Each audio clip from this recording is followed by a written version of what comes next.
have amongst us Mr. Tipu Munshi MP, Honorable Minister, Ministry of Commerce, Government of the People's Republic of Bangladesh as the chief guest.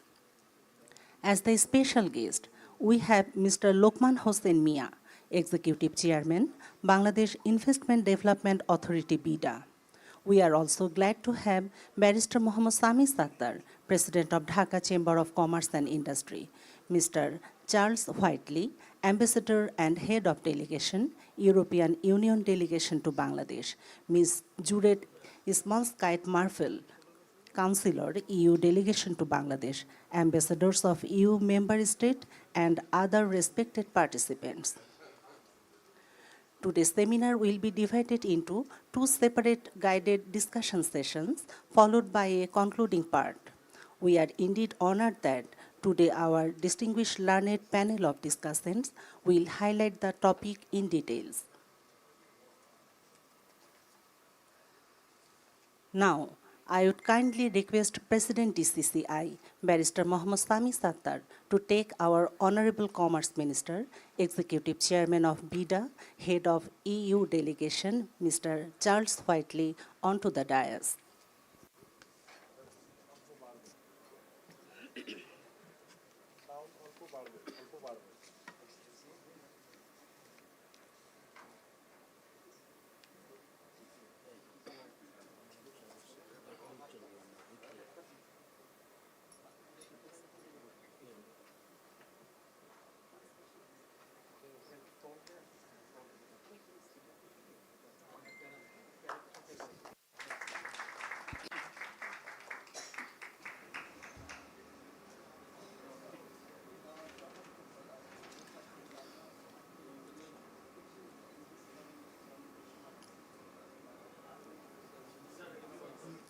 Before going into the main discussion session, I'd like to request President DCCI and Head of EU Delegation to welcome our chief guest and special guest at this event with a small token of memento.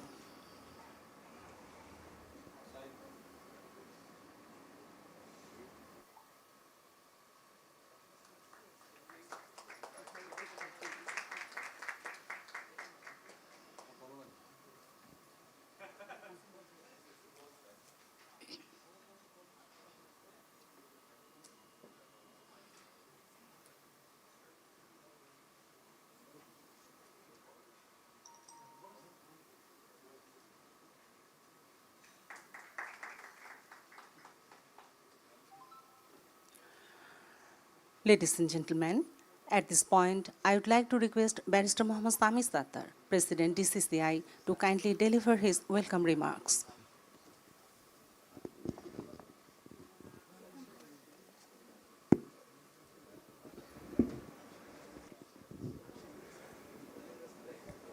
Bismillahir Rahmanir Rahim. Chief guest, Mr.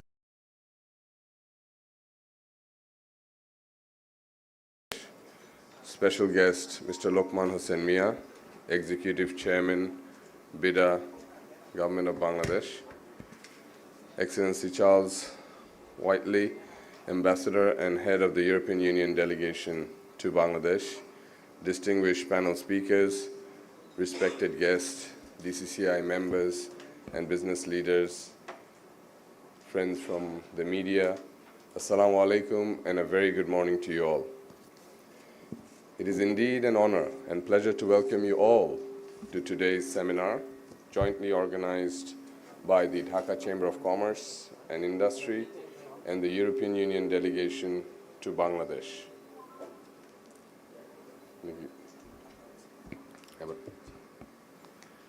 As a proud EU VP alumni, I'm really glad that we could arrange this seminar. Actually, Charles and I have been discussing this for a long time, and finally we could put this important event together. We are very thankful to all of you for joining us today, despite your busy schedule and the traffic which I see outside. As you all know, the European Union is one of our most reliable trading partners, with 48% share of our total exports going to the EU in the fiscal year 2023. This has only been possible due to our firm commitment and mutual interest. Of late, the European Union has also become one of Bangladesh's important sources of development as well. Ladies and gentlemen, Bangladesh has emerged as a development role model for many least developed countries. We all know that.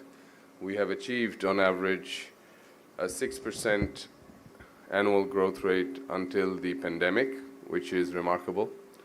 With consistent economic growth, a strong private sector, and business-friendly policies, Bangladesh is set to graduate into a developing economy by the year 2026, followed by a knowledge-based, smart, and developed economy by 2041. In this progressive journey, trade and investment have played an inevitable role. And if I talk about the European Union, the trade relationship between Bangladesh and the European Union has grown remarkably, primarily based on a unilateral trade preference under the GSP Everything But Arms arrangement for the least developed countries granted by the European Union since 2001. মিডিয়ার ভাই বোনরা আপনারা কি ঠিক আছেন? আমি কি continue করব? হ্যাঁ, করে নেন। হ্যাঁ,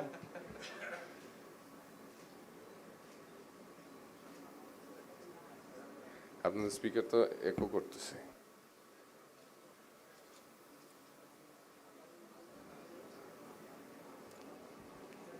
ঠিক আছে, আর ইউ সেটলড? আচ্ছা, শুরু করলাম তাহলে। বিসমিল্লাহির রহমানির রহিম।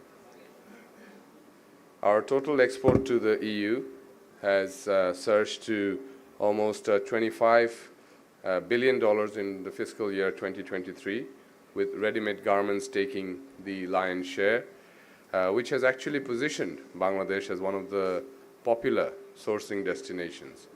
Our export to the EU also includes footwear, frozen food, and agro products. Alongside significant trade ties, Bangladesh has received almost $4.67 billion cumulative FDI from EU member countries as of the year 2022. We'd like to see this figure rise because I think that there is still a lot of potential for this figure to increase, and hence today's seminar. It is worth highlighting that many reputed European companies like Lafarge, Holcim, Zara, and H&M are operational in Bangladesh, having a positive impact on our employment, technology transfer, and strengthening our value chain, which in turn fosters our economic growth. Due to our prominent legacy of cost-efficient production and export capacity, the growing investment in diverse sectors demonstrates our investment return and industrial competitiveness.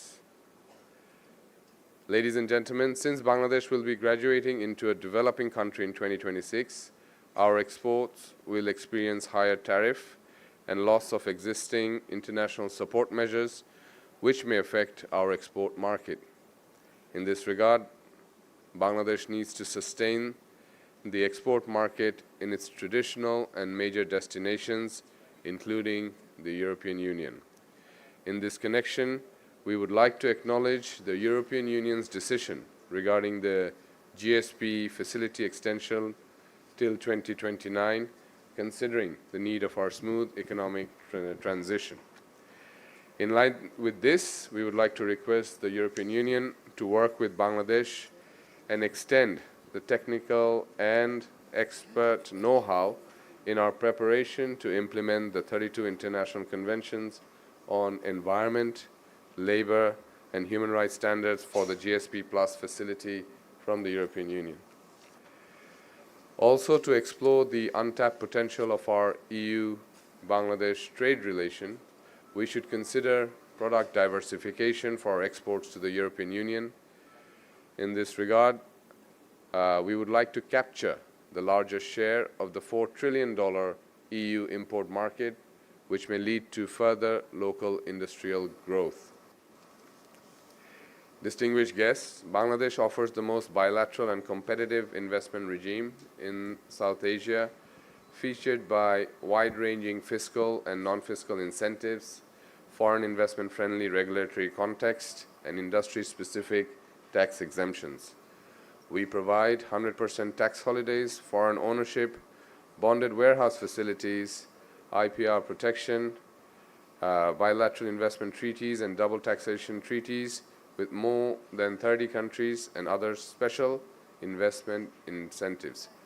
I'll leave it to our BIDA chief to tell us more about the Bangladesh market and the investment potential of European companies investing into Bangladesh. Taking into account the premium of the said incentives, consistent economic growth, geostrategic connectivity, EU investors can explore our proven and diversified sectors, including agro-processing, ICT, and logistics sector as well for rewarding returns. Before I conclude, I would like to say a few words as requested by our friends from the media. In Bangla, media ভাই বোনদের জন্য 5 দশক ব্যাপী Bangladesh you সম্পর্ক সত্যি একটি অভূতপূর্ব বাণিজ্য ও বন্ধুত্বের উদাহরণে পরিণত হয়েছে। ইউ বাংলাদেশের জন্য শুধুমাত্র একটি এক্সপোর্ট ডেস্টিনেশন নয়, বরং বাংলাদেশের অর্থনৈতিক অগ্রযাত্রায় সবচেয়ে নির্ভরযোগ্য সহযোগী। আমি আশা করি যে ভবিষ্যতে ইউ বাণিজ্য ও বিনিয়োগের পরিমাণ আরও বৃদ্ধি পাবে। বাংলাদেশের এলডিসি গ্র্যাজুয়েশনের পর বিদ্যমান রপ্তানি সুবিধা চলমান রাখতে আমরা আরও আশা করি যে জিএসপি প্লাস সুবিধা প্রদানের মাধ্যমে তাদের সহযোগিতা অব্যাহত রাখবে। এর মাধ্যমে দ্বিপাক্ষিক বাণিজ্য সম্পর্ক আমাদের বাংলাদেশ আর ইউরোপিয়ান ইউনিয়নের মধ্যে আরও বৃদ্ধি পাবে। তো এই বলে আমি আমার বক্তব্য আপনাদের জন্য শেষ করছি। Ladies and gentlemen, I would also like to thank again in my closing all our esteemed guests for your valued presence. Also acknowledging the various ambassadors who are here. Thank you for coming to this important event. I believe that this thoughtful discussion will help to design a time-bound roadmap to unlock trade and investment opportunities for European companies in Bangladesh in the years to come.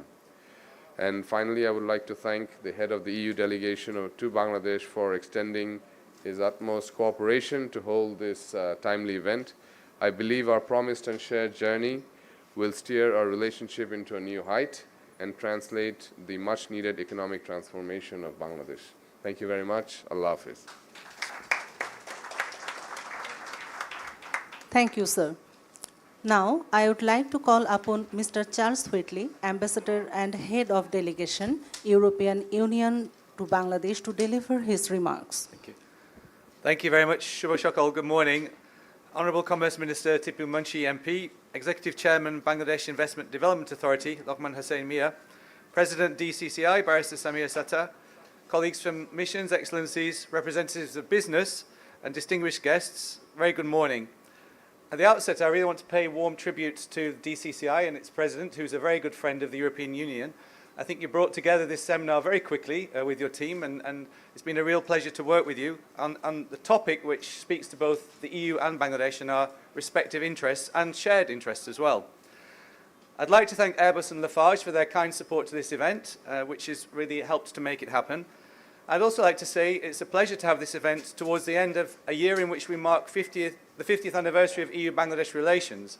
I think it's very fitting that we talk about the future and how we can mould our commercial relations to the advantage of both partners. Over the last 5 decades, the relations between the EU and Bangladesh have grown from strength to strength and become multidimensional, encapsulating political, trade, development, climate change, connectivity, and security concerns. Trade has been at the heart of this friendship. For decades, the EU has been the main destination for made in Bangladesh goods. And of course, duty and quota-free access through the Everything But Arms scheme has really helped power that, but as has the dynamism and resourcefulness of Bangladesh and her people. Today, Bangladesh, as we all know, is a rising economy with a great story of economic development and social progress. The graduation to a lower middle income country and to a developing country status are historic milestones which bring new opportunities and which call for a reinvigoration and re-evaluation of EU-Bangladesh ties. The time is ripe for our partnership to evolve beyond current trends and to explore new areas of cooperation, from ICT to infrastructure, from aviation to renewable energy, agriculture to pharmaceuticals. We were very pleased to have this week in Dhaka our Director for Asia and the Pacific and indeed the Middle East to look at how we take forward cooperation on renewable energy as we move towards signing a €400 million package of support later this month. So that's a sign of how things are changing and how we're collaborating in new areas. We are keen to boost bilateral trade and investment ties, bearing in mind the sustained dynamism of the Bangladesh economy and the interest of European investors. Presently, as we know, there's a strong trade imbalance in EU-Bangladesh relations and very weak levels of FDI. Having said that, we are a top investor as EU in Bangladesh. In the last 8 years, since 2015, more than $5 billion of FDI came to Bangladesh from EU member states. Only a mere $2 billion, or just 10% of total foreign investment capital retained in Bangladesh. And as we often like to point out, this is quite small compared to EU investments in other developing countries such as Vietnam, where we have $28 billion of FDI stock. I believe and look forward very much to the panel discussion on European investment, which will delve into the reasons why EU investment is not materializing at the desired level. And most importantly, the recommendations from these discussions will not just be put in a drawer, they will be considered at the next EU-Bangladesh Business Climate Dialogue that we will be organising with the Commerce Ministry, and of course into the work of the upcoming European Chamber of Commerce. We are in transition in terms of our trade relations. Bangladesh is moving towards GSP plus status. We all know that that transition will start fully in 2029 after a 6 years period of grace. And it's important that the conditions are put in place to make that transition as smooth as possible. And as you pointed out, Mr. President, there are 32 conventions that require implementing. It's very good that Bangladesh has ratified them all, so it's in a very good position as we stand here today. But we still need further work, for example, on aligning labour law with international standards as an essential element that the European Parliament and Commission will look at when considering the application for market access under GSP+. And we are, of course, following closely in our partnership with Bangladesh the ongoing amendment of the Bangladesh Labour Act, and we hope that the amendments will be effected with full transparency and in consultation with tripartite stakeholders as well as assistance from the ILO. So I look forward to the food for thought that our panels and guided discussions will provide today. We are a partner of Bangladesh for the long run, and we will help and work together with Bangladesh to implement those recommendations, which will help as well EU business to thrive in this great country. Thank you. Thank you, His Excellency.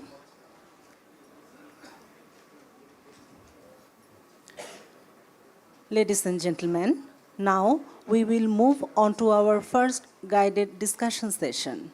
And the theme of this session is Challenges to EU Investment in Bangladesh, Companies' Perspective.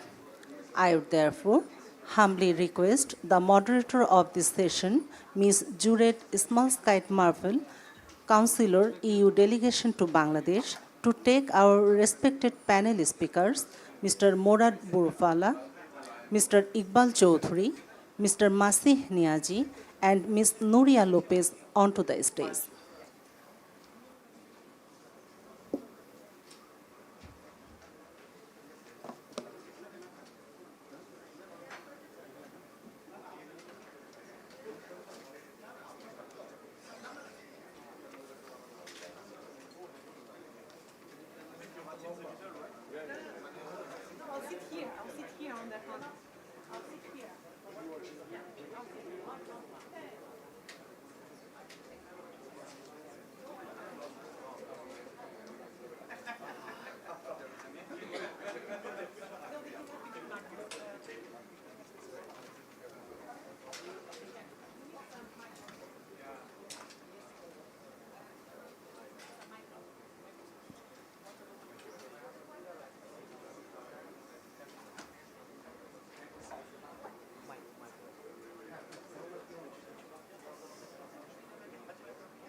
Good morning, everyone. Shubho Shakal, Honorable Minister of Commerce, Honorable Executive Chairman of BIDA, Excellencies, Honorable President of Dhaka Chamber of Commerce and Industry, Excellencies Presidents, representatives of private sector, ladies and gentlemen. It's a great pleasure to be for me here today and to moderate this first panel on European Union investments in Bangladesh.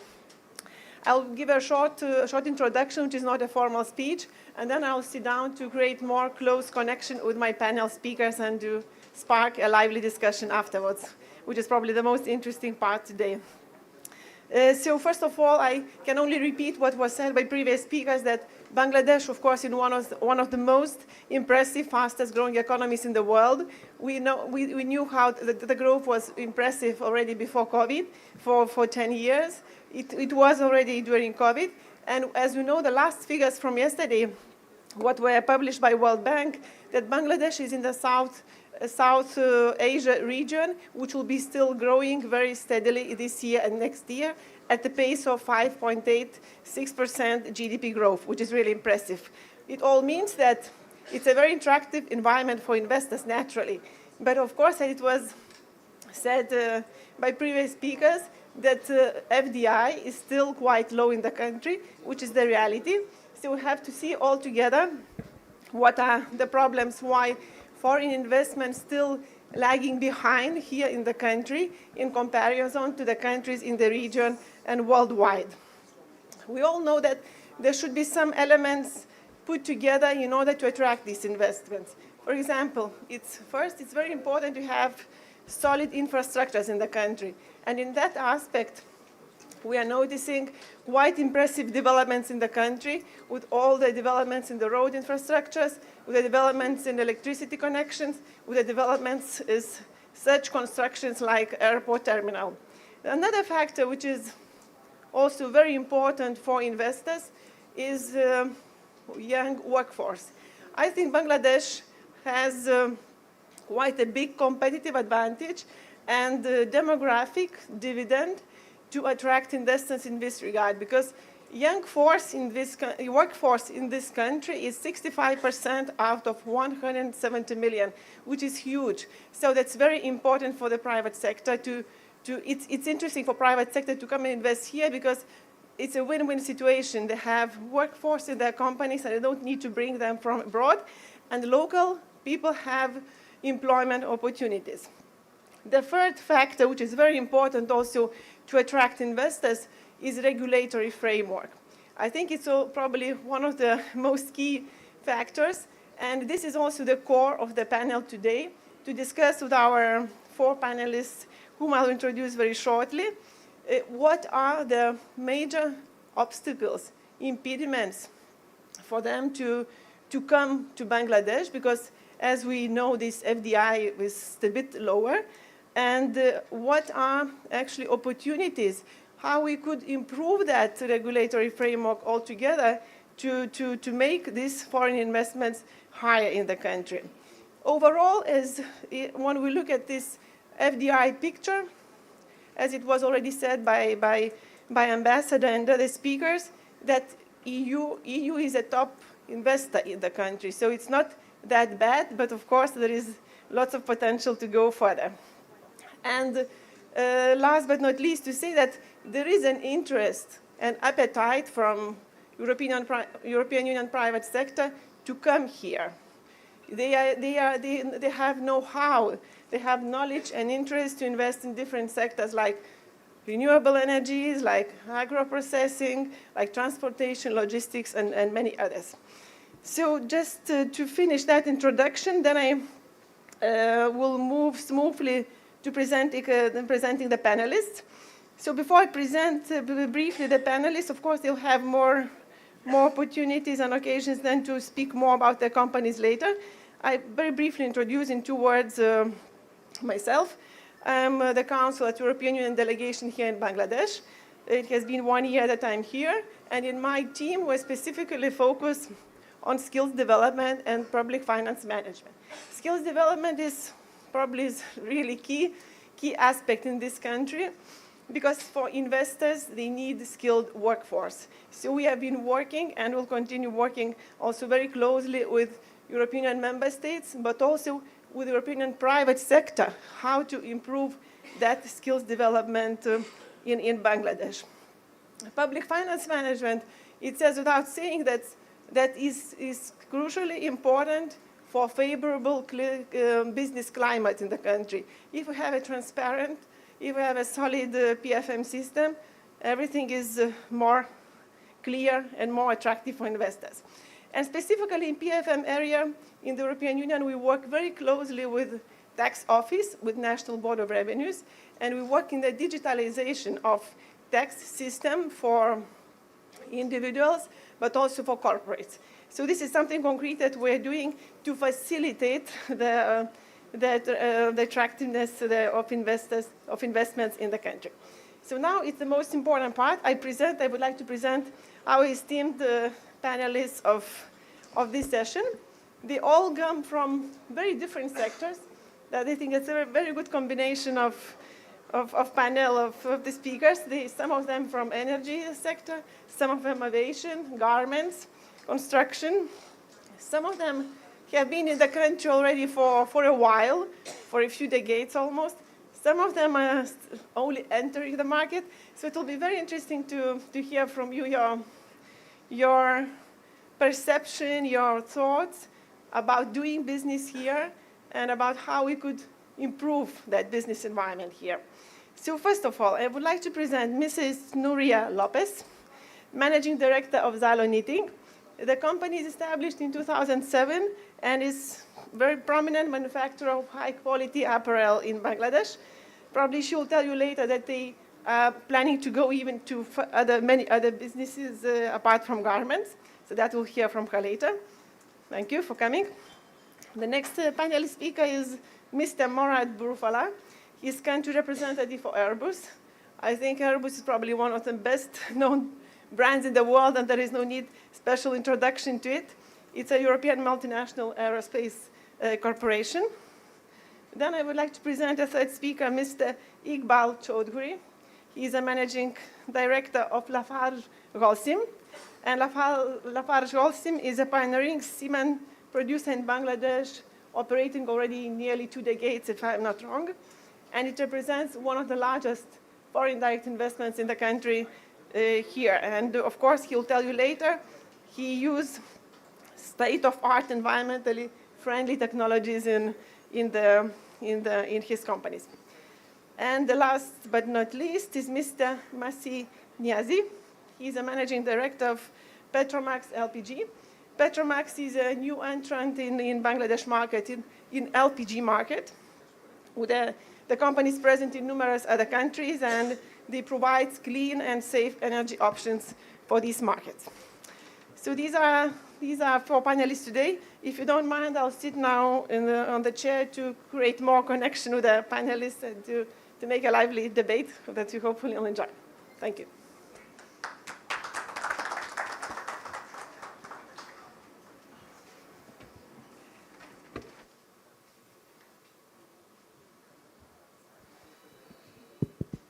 The mic is working. Do you hear me? Okay, first of all, I would like to ask a question to Mr. Morad, who is representative of the company who is just putting the first steps in the Bangladesh market. We are delighted to see that there is progress in building cooperation, building Airbus business in Bangladesh. And we know that you have been trying to enter the market since some time, since a few years already. Could you tell us about the challenges you encountered while attempting to enter the Bangladesh market, and what were the key obstacles you have still to overcome? The floor is yours. Sure. Thank you, Yorate. So, hi everyone, Excellencies. It's a real pleasure for Airbus to be here today. I would say, I don't know if we can say entering the market, because Airbus is present in Bangladesh for almost a decade. I think it will be more about entering in this market at the right level in terms of expectations. So we started our operation in Bangladesh in 1995 with like some Airbuses operated by Biman Bangladesh Airlines. And in the past decade, we also had the opportunity to work with some Bangladeshi customers like Bangladesh Army. And before going into details, I think it's very important before addressing the challenges that I explain a bit who we are, what we are doing, and where we are heading to allow everybody to be, I would say, at the same level of knowledge. So we are a proud European companies. Our four founders are France, Germany, Spain, and we are also the UK, who left recently the European Union. We are divided into three main business areas. Commercial aircraft, you know, all the aircraft that you are flying with airlines, with like Biman Bangladesh soon, Emirates, etc. We have a division which is called Airbus Defence and Space. We are manufacturing launchers, satellites, military aircraft, UAVs. We have another business unit called Airbus Helicopters, where we are manufacturing civil and military helicopters. So as you can see, we are like Europe. We are really diverse in terms of portfolio. When I would say we started again to have a big ambition for Bangladesh, of course we face some challenges. But I would say, you know, the challenges are not only on the Bangladeshi side, they are also on, I would say, on our own side. So in terms of communication, how to convince internal stakeholders that Bangladesh is a country worth it investing.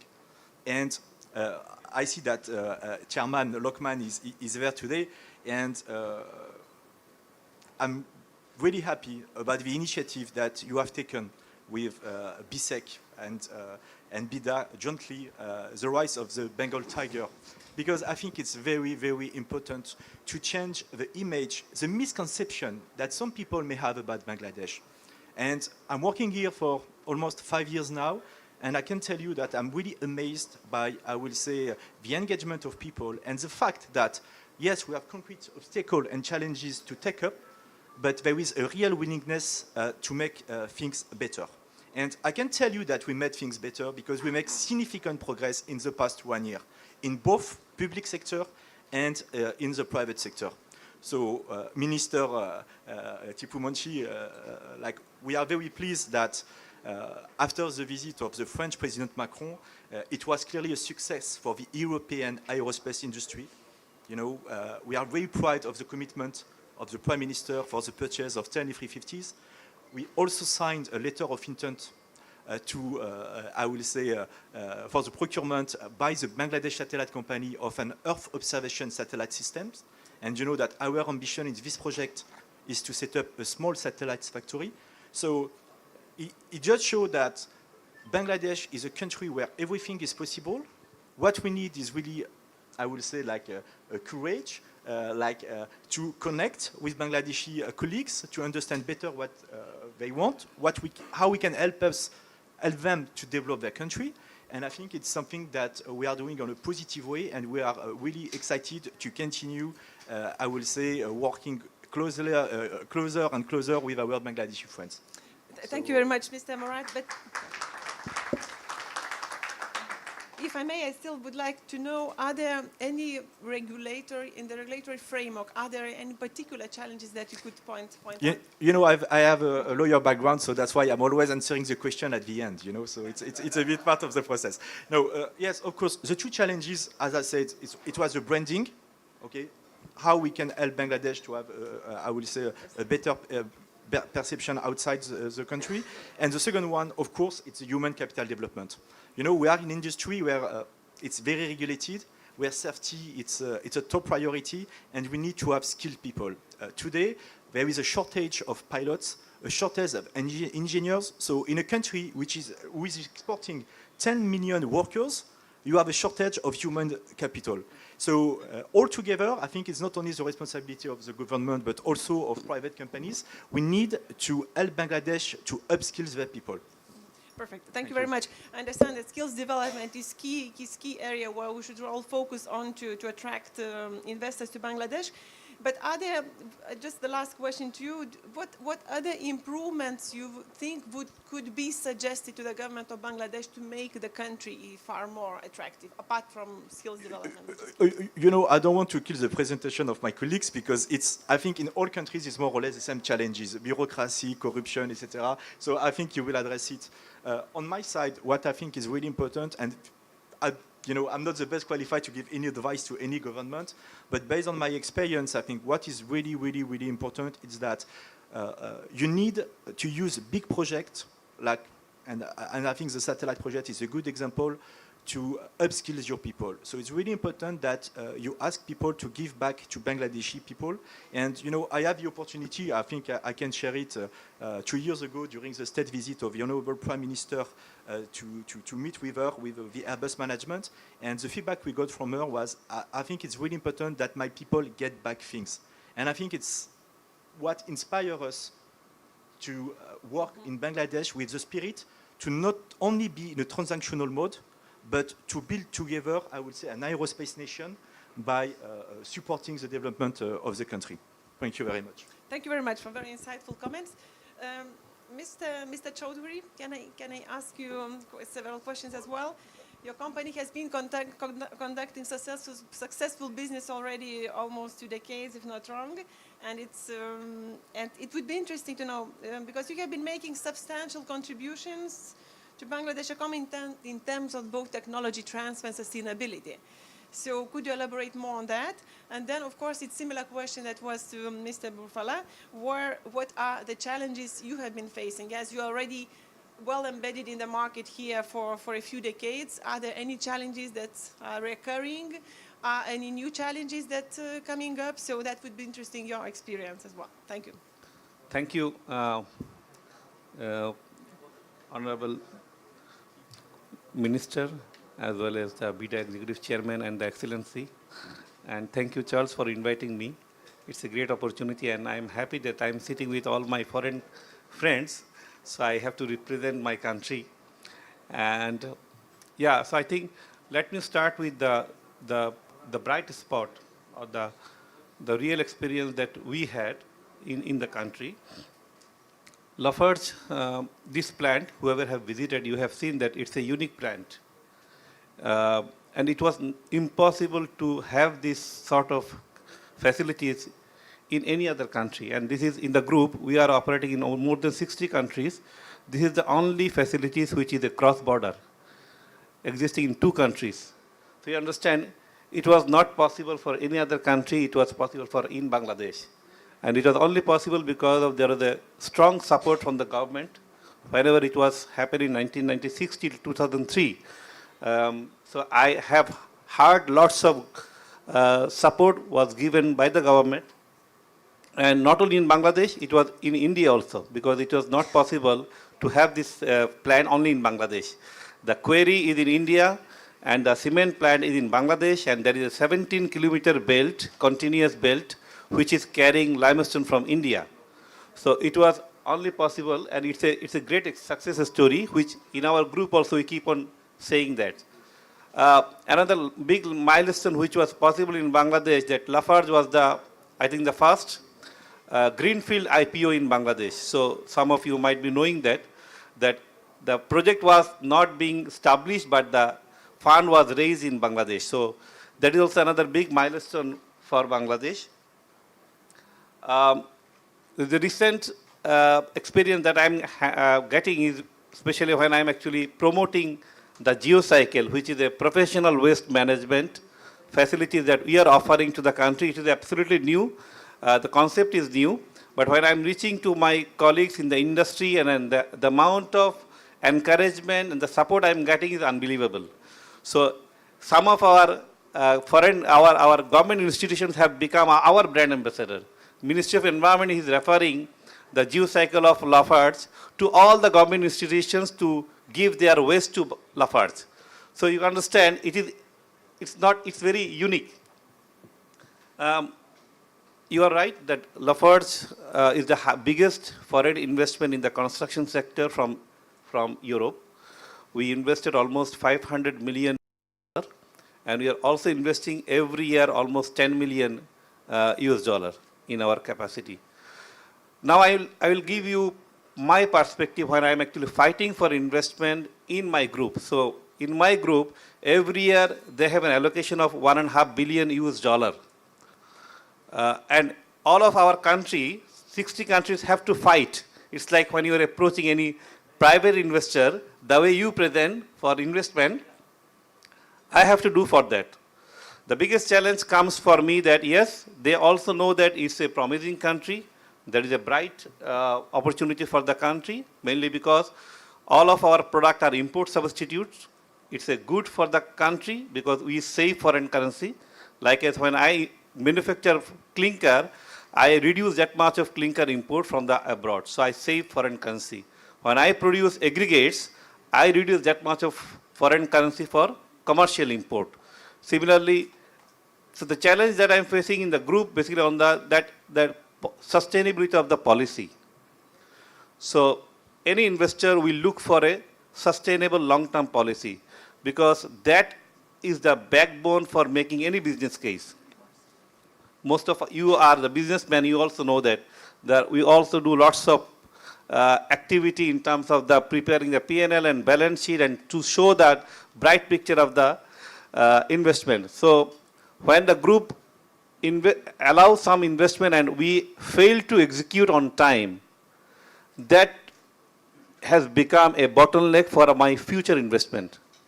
Because I give some promise to the group and I get the investment, but the execution is becoming challenge. So any investment which is supposed to be completed in 6 months' time or 1 year time, if it gets delayed by 3 years, the next investment is very, very tough. So one of the key areas I feel that execution and the ground level for any investment needs to be addressed. Sustainability of the policy. So we see that our tax law or our VAT law, it keeps on changing every year. So we all wait in June to get the budget and accordingly we have to change lots of financials. This is also another big challenge for me, for any foreign investor because there has to be consistency so that actually we give a comfort to our group. Business like us, energy security is a big concern, especially currently. So while we are working as a company, but we cannot do a stand alone. So I think one of the key area and key concern, which is not only for me, across the industry, whoever is going to invest in any manufacturing especially, they need to see that energy, sustainable energy and cost effective. So if the cost recently last 1 year, the cost of gas have increased by almost 150%, which has have a huge impact on the manufacturing.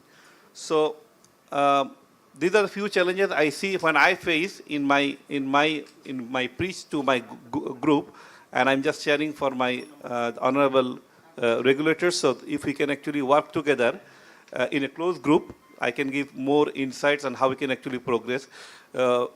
Similarly, I feel that whoever is working in Bangladesh as a foreign FDI, we all have to play an active role as a brand ambassador. The biggest, and I feel like when I talk in the group in any other country about the bright spot and the positive of the country, they accept easily. But whenever it's only going from outside, it's a very hard. So I have seen when I go to group, I see that lots of positive about Bangladesh because my predecessor had gone back and he was only speaking about positive. So when they talk about Bangladesh and they talk about the growth, they talk about Yes, there challenges will be there. Emerging country, there will be challenges. But the bigger opportunity is lying in this country. So I think the last note is how we get how as an organization or as a country, all my regulators, how we give the fair treatment to our existing FDI. That's very, very important. If existing FDI, existing business can work as a brand ambassador for the country, you will see lots of FDIs coming. So give us the great experience. Thank you. Thanks a lot, Mr. Chaudhary, for these positive remarks. Me too, always when I talk about Bangladesh, I talk only positive things because there are so many here. Mr. Masih Niazi, Managing Director of, sorry, Nuri, it will be later. Managing Director of Petromax LPG here. Your company operates in the sector which brings significant attention not only in Bangladesh but on a global scale because it addresses critical issues like climate change and reduction of CO2 emissions. This sector is of course, it's a priority for the European Union. Everybody knows that already. And Bangladesh has really huge potential for cleaner energy solutions.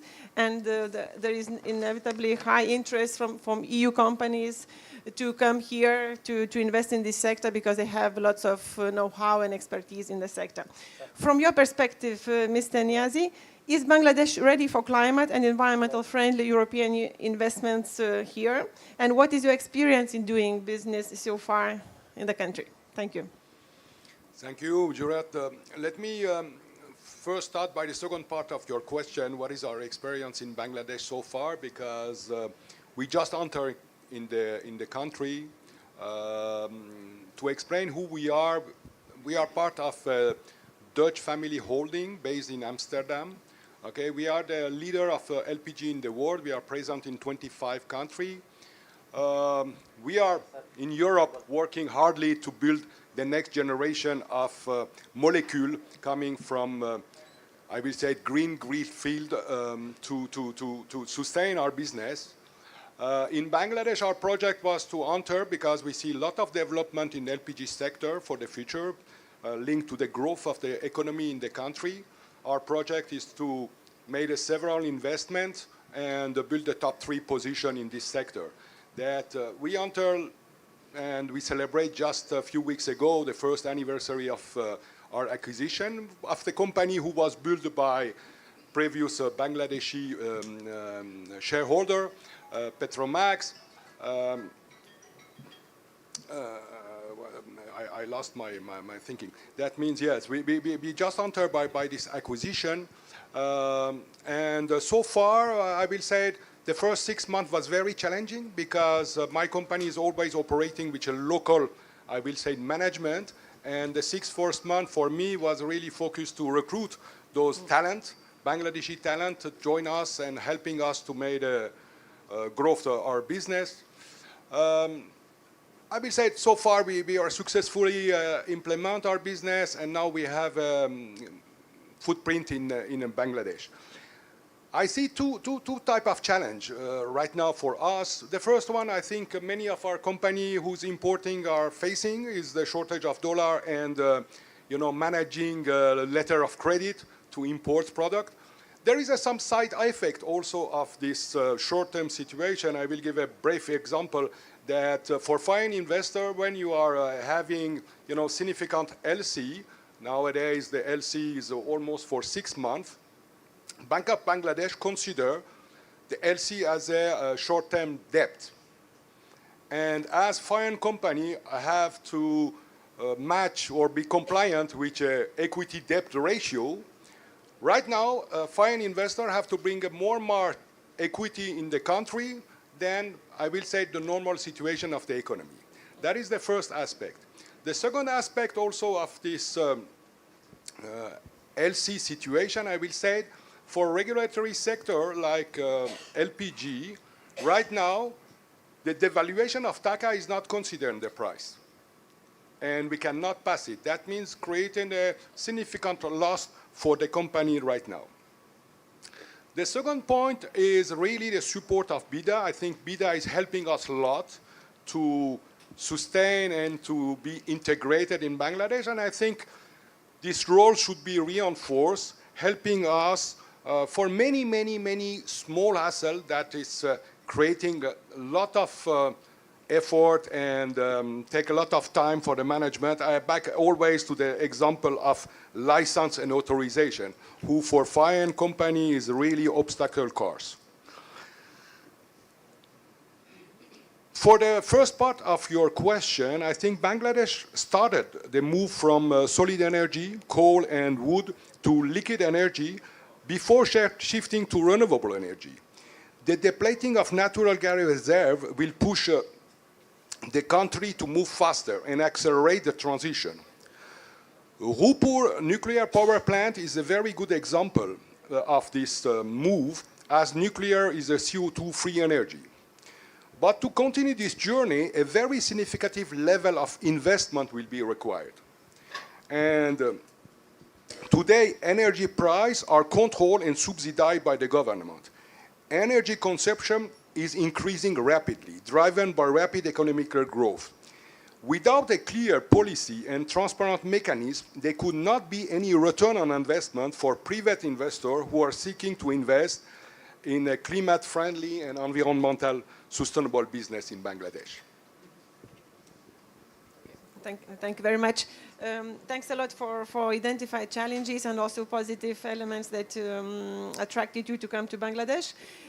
Would you have any idea, any suggestion what one thing could be improved to make Bangladesh even more attractive for new investors? You know, Bangladesh's recent economic development journey has so far been a successful one. Bangladesh has proven to be an attractive investment location, which is 180 million population and consistent economic growth for a decade, leading to strong and growing domestic demand.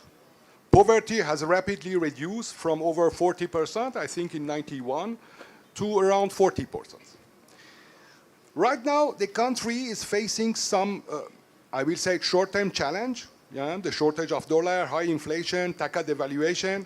But in structural way, I want to mention three challenges that investors should be aware of it. The first one is Bangladesh faces significant infrastructure challenge. There is a many improvement, like the metro in Dhaka, like the new airport who will be inaugurated by the Prime Minister in October. But I think that underdevelopment of transportation and power supply system should be improved. The circumstance may pose some difficulty for enterprises seeking to conduct operation within the country. That means a lot of road improvement is required, particularly those necessitating dependable power and transportation system. The second aspect is the regulatory landscape in Bangladesh is challenging for enterprises due to the sluggish and unwieldy nature of the bureaucratic system. There is also improvement in this area, but confident investors will face obstacles in securing a license permit due to the persistent, unexpected behavior on the local, I will say, level. Last thing is about Bangladesh is one of the most exposed countries in the world to climate change. The country is highly vulnerable to natural disaster, and such as flood or cyclone, which can disrupt economic activity and cause significant damage to infrastructure and crops. Those 3 points, I think, it should be considered by any new investor in Bangladesh. Thank you very much. Thank you very much for very clear replies. And now we turn to the last panelist of this panel, Mrs. Nuria Lopez. Being the last, I think it's an advantage because I think you'll have more time than others, and it will be your last word, probably. So thanks a lot. Your company and you have been having really a lot of experience already in the country since 2007. I'm sure you had ups and downs and many other issues to sort out here. And of course, we also want to acknowledge your very active role in branding Bangladesh in Europe and also in driving forward the European Union Bangladesh Business Climate Dialogue, which will happen probably soon again. We have heard from other speakers some challenges, and we've heard lots of positive things. But still, the key question is why FDI is still so low in Bangladesh? What do you think? Okay, I do believe that, as you can hear from everybody, the investors that are in Bangladesh, the foreign investors that are in Bangladesh, are always reinvesting. So this is like a contradiction, right? A bit closer micro, Whoever- Mrs. Noura, if you could keep closer the micro. Okay, if the investors that are here are reinvesting, the foreign investors, why the new ones don't come? Basically, this one probably is because of the branding. The image, as my colleague says, and also Iqbal says, the image of Bangladesh outside, it is not, it's not what it's really, what we can see here. I mean, I've been an investor in Bangladesh for more than 3 decades. I came to as a customer 30 years ago. Then my first factory, I made it in 1997. The second one, I make it in 2007. Even now, I am working in investing in a new project in the agro sector, which means I trust Bangladesh. And that's one of the reasons why that's one of the reasons why I always brand and I always work with the Bangladeshi embassies in Spain and with everybody that asks me to brand the country. It doesn't mean that it is easy. The country has a strong potential in a lot of sectors that are still virgin. We are Europeans, we have a lot of reputation in Bangladesh. I mean, they really choose us among other products and other communities. So we really have a strong potential, but we also have challenges. And those challenges, for me, are coming with the establishment. We need to work close to BIDA probably to explain exactly how difficult sometimes, because we have to have a lot of patience. And when somebody comes to invest, we need to grab it quickly, give everything, give solutions fast, and let's then start working. Because then when they talk to their partners abroad, they will say how easy it is to make business in Bangladesh. So basically the problem for the foreign direct investment is this wrong image that the country is having, because the truth is that the potential of Bangladesh is huge, especially for European companies. Very good. As you have lots of experience, of course, in the country, what improvements could be introduced, maybe in the regulatory framework, to make it even much more attractive for young investors, for new investors? The first thing, as I say, is to send the message, which we are trying to send all the time, that this is a friendly country, and that when you come in here, you are going to have all the support of all the institutions.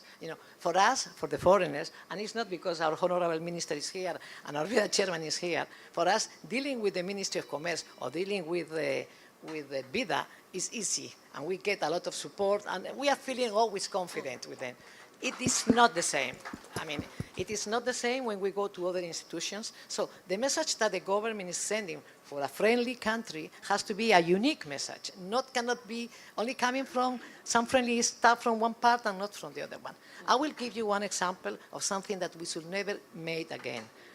Last year, the Central Bank of Bangladesh issued a circular asking to change the funds we have in dollar accounts, in the retention dollar accounts, to takas.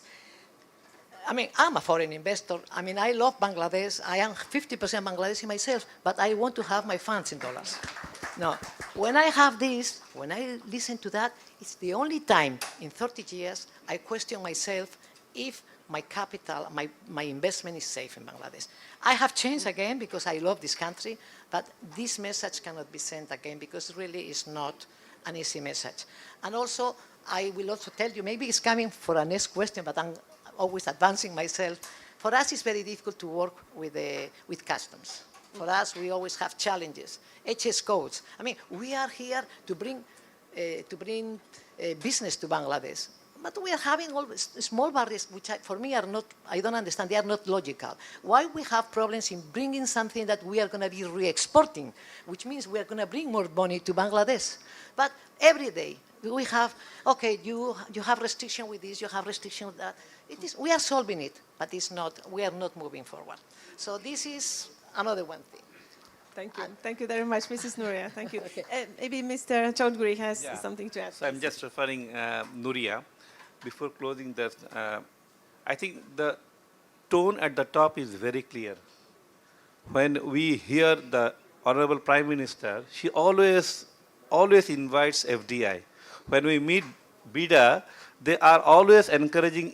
In fact, we feel that, okay, BIDA is our guide actually. They are our big helper. Whenever we approach, we get the support. But somehow when the execution level, the message is not there. We always find that how things can be more complicated is being demonstrated in the lower level, which is not in the top.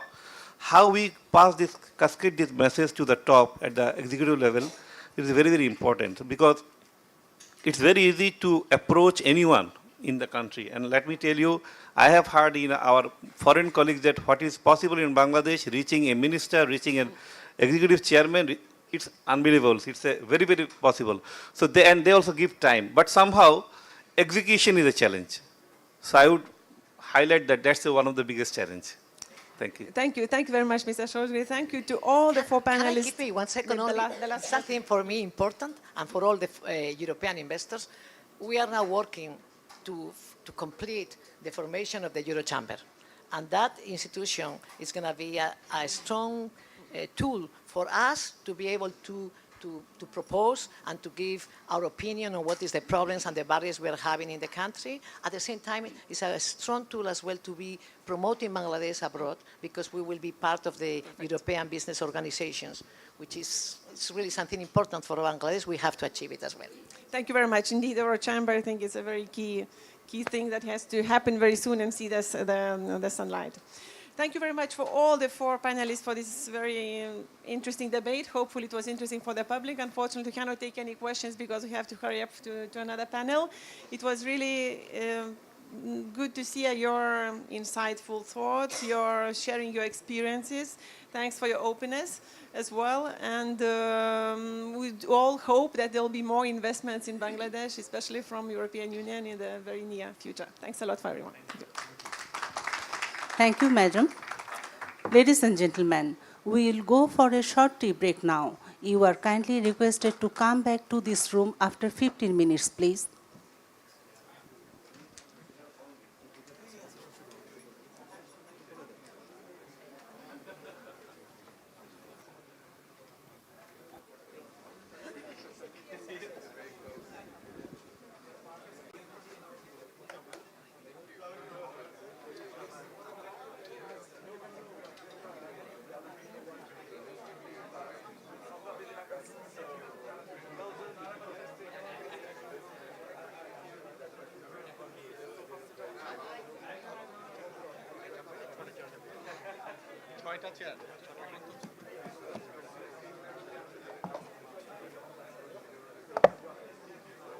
এই পজিশনটা দেখেন ভাইয়া এই ইয়াস ভাই ক্যামেরাটা রাখছি একটু আপনারা দেখতে পাবেন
The theme of this session is Bangladesh Road to GSP Plus.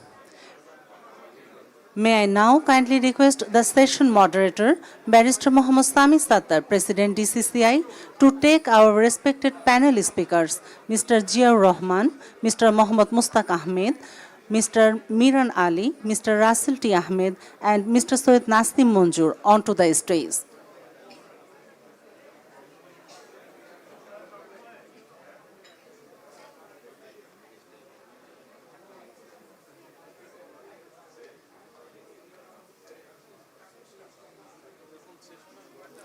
Sir, the floor is yours.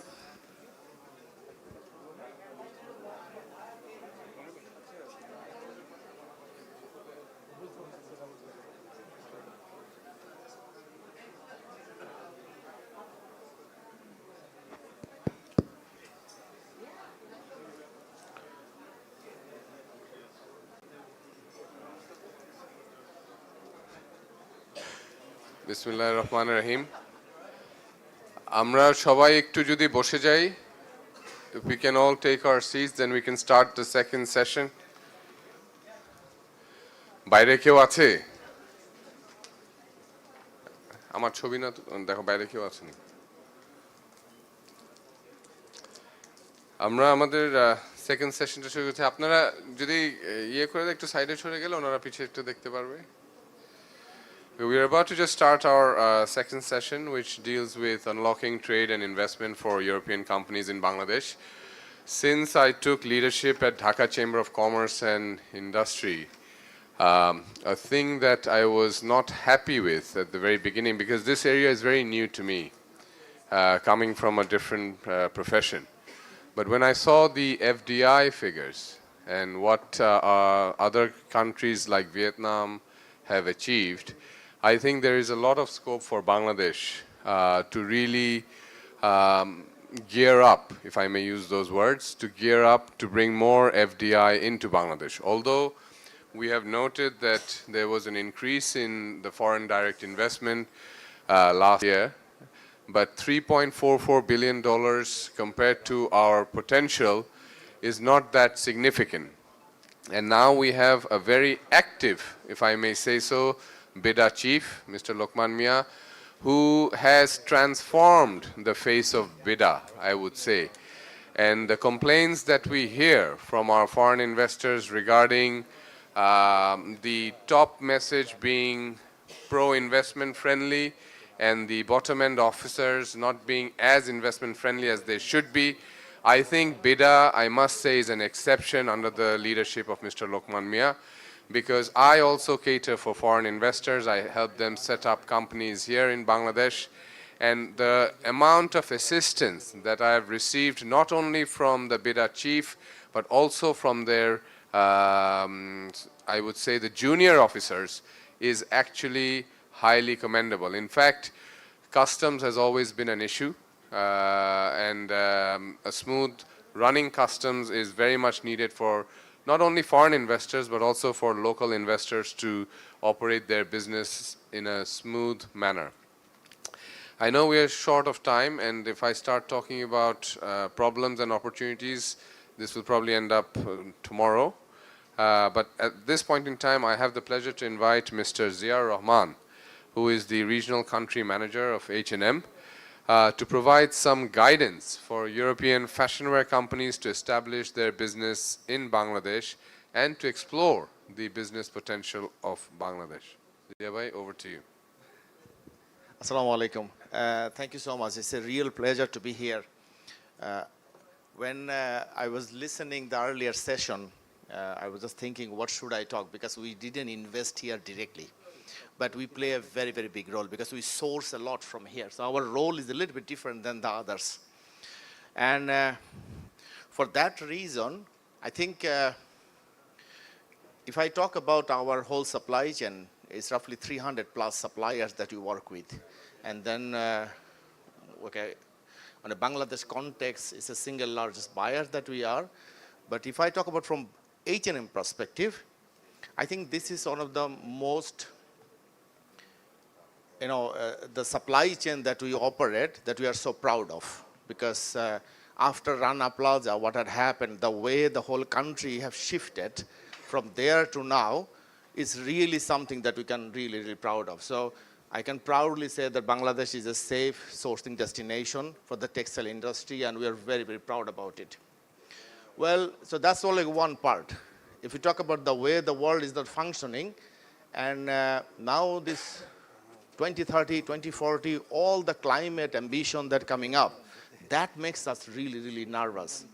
Because till probably last 2-3 years, it was a little bit of a voluntary work that, oh, you should be carbon positive. How do you reduce the carbon emission from the supply chain? What can you do? How much you will use the renewable energy? But from there, now it become a mandatory. So there is a law coming up, is ESPR, which is eco-design regulation for the textile industry, and potentially 2027, which is like a couple of years now, there is a cap coming up that you are shipping here to Europe. There will be a carbon cap. And if that happen, when I look at the sourcing that you do from Bangladesh, the first question is, are we ready? Where will we end it up after this? I think this is an area we are really, really struggling. We can say that we are not the most polluted country in the world in terms of CO2, but then we will be one of the countries who are really, really significantly affected, because it's going to affect our business as well. And it's not widely, we're not talking about it. I must thank Mr. Tipu Munshi. He, I think a couple of months ago, sir, visited our head office, meet with our CEO as well, and we talk about there as well, this renewable energy and electricity as well. I will just put it one more time that the present regulation and the policy that you have, today's cases, all the electrifications and the renewable energy, even with that, this PP, the power purchase agreement, it is possible to do that. A shifting from a dirty energy to a renewable energy. So that's one of the major struggle I see we're gonna face. When I got the invitation here, I supposed to talk about the graduation of the, the country, and I thought that this is where I need my more BGMA guys here. And thankfully we have Miran Bhai here. Of course, our Honorable Minister was a BGMA ex-president as well. So I will not take a very long time. If we look at this $44 billion that we ship out of Bangladesh, 78% comes from 5 categories. So product diversification is a must. Otherwise, we will always complain. The price goes down. We didn't even touch the other part of the, the business opportunities, which probably China, Vietnam, all the Far East countries are doing. So I will stop it here. Maybe I will let others to talk now. Thank you so much. Thank you, Mr. Rahman, Zia Bhai, for your valuable comments. I think you're absolutely right to point out that product diversification is absolutely key, especially as we graduate out of being a least developed country. Mohammad Mushtaq Ahmed Tanveer, who is the Vice President of the Bicycle and Parts Manufacturer and Exporters Association. We all know that European Union is one of our main destinations of sending bicycles. And please enlighten us as to how European companies can actually benefit from investing into this sector or manufacturing bicycles in Bangladesh for onward export to the European Union. Over to you. Assalamu alaikum. Honorable Minister, distinguished guest. To answer your question, I think I'd have to go back to how we, very briefly, how we have evolved, the bicycle export has evolved in Bangladesh. I mean, beginning in the late 90s, and then when we could import only 40%, and 60% plus had to be made in Bangladesh, where we were struggling because we were just beginning to make different bicycle parts. And then 10 years later, 2011, when European Union changed it to 70% we could import, and 30% value addition, 30% plus value addition could be enough to get the GSP. So that made it really easy for anybody to, come into, because European market for bicycle is huge. And when this 70-30 thing came in, that's when more local, until now, mostly local investment in the bicycle industry for export to Europe happened since like 2012, 13, 14. And then the good thing is already European company, like a big brand like Cube, who is like top among the top 5 brands in Europe and manufacturing in Europe, they extended their facilities in Bangladesh as a joint venture.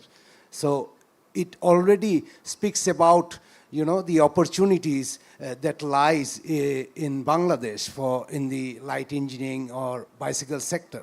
And beginning with that part, the Cube investment for bicycle, it also triggered other investment like getting the quality level, for Cube level of bikes. So that triggered more investment in different parts of bicycle. And you'll be happy to know that in Bangladesh now, there's a joint venture investment for carbon frame bikes, which, is quite expensive. And that gives more opportunity for the European big manufacturers to come in, because they mostly deal with carbon frame bikes, aluminum bikes. And when you can get them in Bangladesh, it's easy to get GSP, even after 29 when we graduate, and after 29 when, if we could get the GSP plus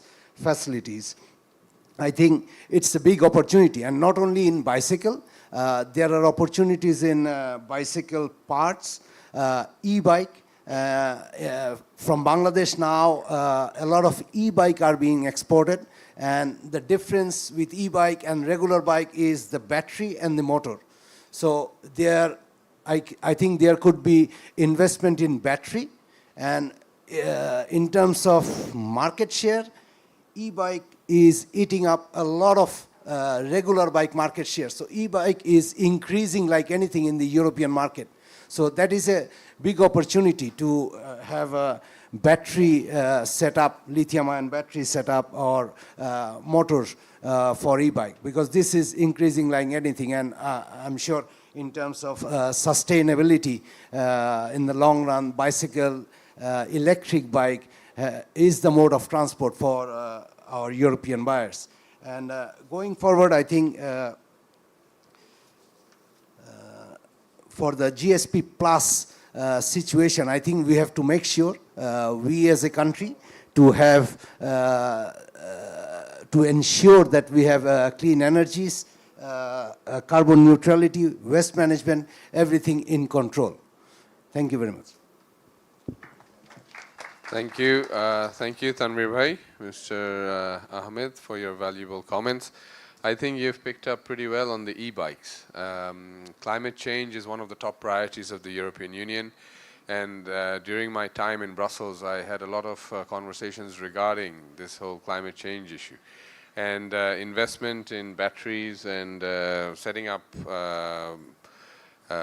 such similar e-bike manufacturing factories is going to be absolutely crucial. And because our government is also very hands-on with this climate change, if I may say so, I think there is a mutual interest to work together between the European Union and the government of Bangladesh to promote e-bikes in order to save the climate, which is also on the agenda of the European Union. Now it's my great pleasure to invite Mr. Miran Ali, the Vice President of BGMEA, probably one of the most knowledgeable Vice Presidents of BGMEA and most certainly well-dressed and Managing Director of Misami Garments.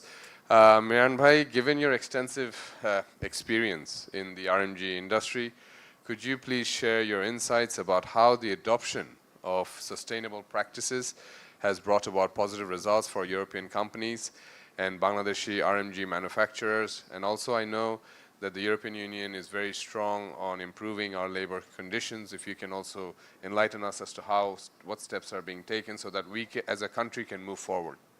Thank you. Thank you, Mr. President, and a very good afternoon, Honorable Minister, Excellencies. I must start by saying that the European Union is our single most important trading partner and the single most liberal trading partner that we have in the world. The EU's EBA scheme has allowed the garments business in Bangladesh to flourish to an extent that would have been unimaginable without it. During this process, our industry has gone through a complete evolution. What was present in Bangladesh 10 years ago and today is completely different. We are today the most transparent supplier country in the world. This is a very important issue when we are considering the EU due diligence legislation which is being rolled out across multiple countries. Germany has already done theirs. If you are a German company, you have to now really verify your supply chain, and Bangladesh is the country which is the most prepared to address this challenge, more so than any other country in the world. Secondly, we are also a country which is very proud to have the highest number of LEED certified factories in the world. 8 out of 10 of the highest rated factories in the world are in fact in Bangladesh. We are also among the leaders of rooftop solar installations, thanks to the government's net metering legislation, which has gone through a couple of years ago. It is now viable for factories to put up solar power where almost 60 to 70% of the entire factory's electrical requirement is coming from renewable sources. We are, again, the leaders on that. And in fact, I'm very happy to say that there's almost an arms race between factories in Bangladesh to see who's going to put up the bigger rooftop solar. The biggest one was in Chittagong. Recently, another one in Dhaka became the biggest one. There's going to be another one after that. This is a positive development for our industry. The final point I want to make is that unlike most other countries, and I happen to know this because I'm the spokesperson for a group called the Sustainable Terms of Trade Initiative, the STTI, which represents 10 exporting countries in the world, China, Vietnam, everybody else, et cetera, representing over 75% of the global apparel industry. Bangladesh is unique because the BGMEA has a unique role in this country. We have a unified trade body which is working with our government in a productive manner to try and make improvements which are necessary to keep our country competitive. Most of the other countries, whether it's Indonesia or Pakistan or India, they do not have a similar trade body which is able to synergize for the long term with the government. All these factors together have resulted in Bangladesh's industry being one which we can proudly say will be probably the second biggest in the world, unfortunately, but second biggest still for years to come. Thank you very much. Thank you, Miran Bhai. It's always encouraging to hear positive comments from people in the industry itself. And as you rightly say, Bangladesh is most prepared to address these issues relating to climate-friendly environment. And most importantly, Bangladesh is willing to address these issues. That is very important, not only preparedness, but also the willingness of the government to take Bangladesh forward. LEED certified industries and factories, obviously that is our pride. We are the world's largest producer of LEED certified factories, if I'm correct. And rooftop solar, it's a need of the hour as more and more the energy prices are going up due to this whole Russia-Ukraine war. I think it's time that we adopt alternative practices which is going to keep the cost low. At this point, may I invite Russell T. Ahmed, President of BASIS, which is the Association for Software. Russell Bhai, could you please explain how European firms and companies can leverage trade and investment opportunities in the IT sector in Bangladesh, especially relating to software development and freelancing due to our low-cost sourcing? Thank you. Thank you. Thank you, Samir Bhai. A very good afternoon to Honorable Minister. Am I audible? Am I audible now? All right. Thank you, Samir Bhai, the respected Honorable Commerce Minister and the eminent guest. Very good afternoon to all of you. This panel here, we see a good diversification. We have a representative from garments industry, which is RMG, and we see leather, bicycle, and IT. So we're talking about diversification, thanks to Samir Bhai and Dhaka Chamber, that he brought the diversification in the panel too. Well, as you all know, the export earning is so important for a country like Bangladesh, considering the dollar reserve issue and others. And whereas 84% of our total export comes from one single sector, credit goes to RMG sector, but at the same time, it's not a good news for the country that single sector dependency is too high. So naturally, we need to bring up new sector, creating new potentials. In this particular area, we believe that ICT has all its potential to be probably the next RMG from Bangladesh. Whether you talk about even for our ICT export, if you look back in 2009 when the Digital Bangladesh Vision Declaration came in, we used to export in total about $30 million worth of ITES to rest of the world. Today, from 2009 to 2022, we export about $1.4 billion. The question remains, yes, we have done very good from 2009 to 2022, but the question remains, does it give us self-complacency? I would rather say no. We could go even farther. Even in the Smart Bangladesh task force, which is headed by our Honorable Prime Minister, I also sit in that task force, and we have our Commerce Minister here. That the first thing we should do, the journey from 2022 until 2041, that we have to look back what we have done, how far we have done, what we have done right, what we have done wrong, because in this period of time, we have our big neighboring competition, big brother India, who does about 126 billion, but at the same time, there are other competitions too. If we talk about Philippines, if we talk about Vietnam, and there are a couple of Eastern European countries that are also coming up, like Poland, Estonia, and all. So therefore, we have to do things very right. Today, out of our $1.4 billion export, 34% goes to US. Second, 13% goes to UK. 12% goes to different European nations. And finally, 8% among our top 4 destinations, 8% goes to Japan. So there are challenges, there are opportunities. Among the European countries, we are only doing good in mostly in Netherlands, some bit of in Germany, and a couple of Nordic countries. There are many other big countries like France, German. We were not able to do good. Sometimes we see that two things missing. One is the right, appropriate branding of the industry, and the language barrier as well. So here I'd like to share a very good example that BASIS has executed.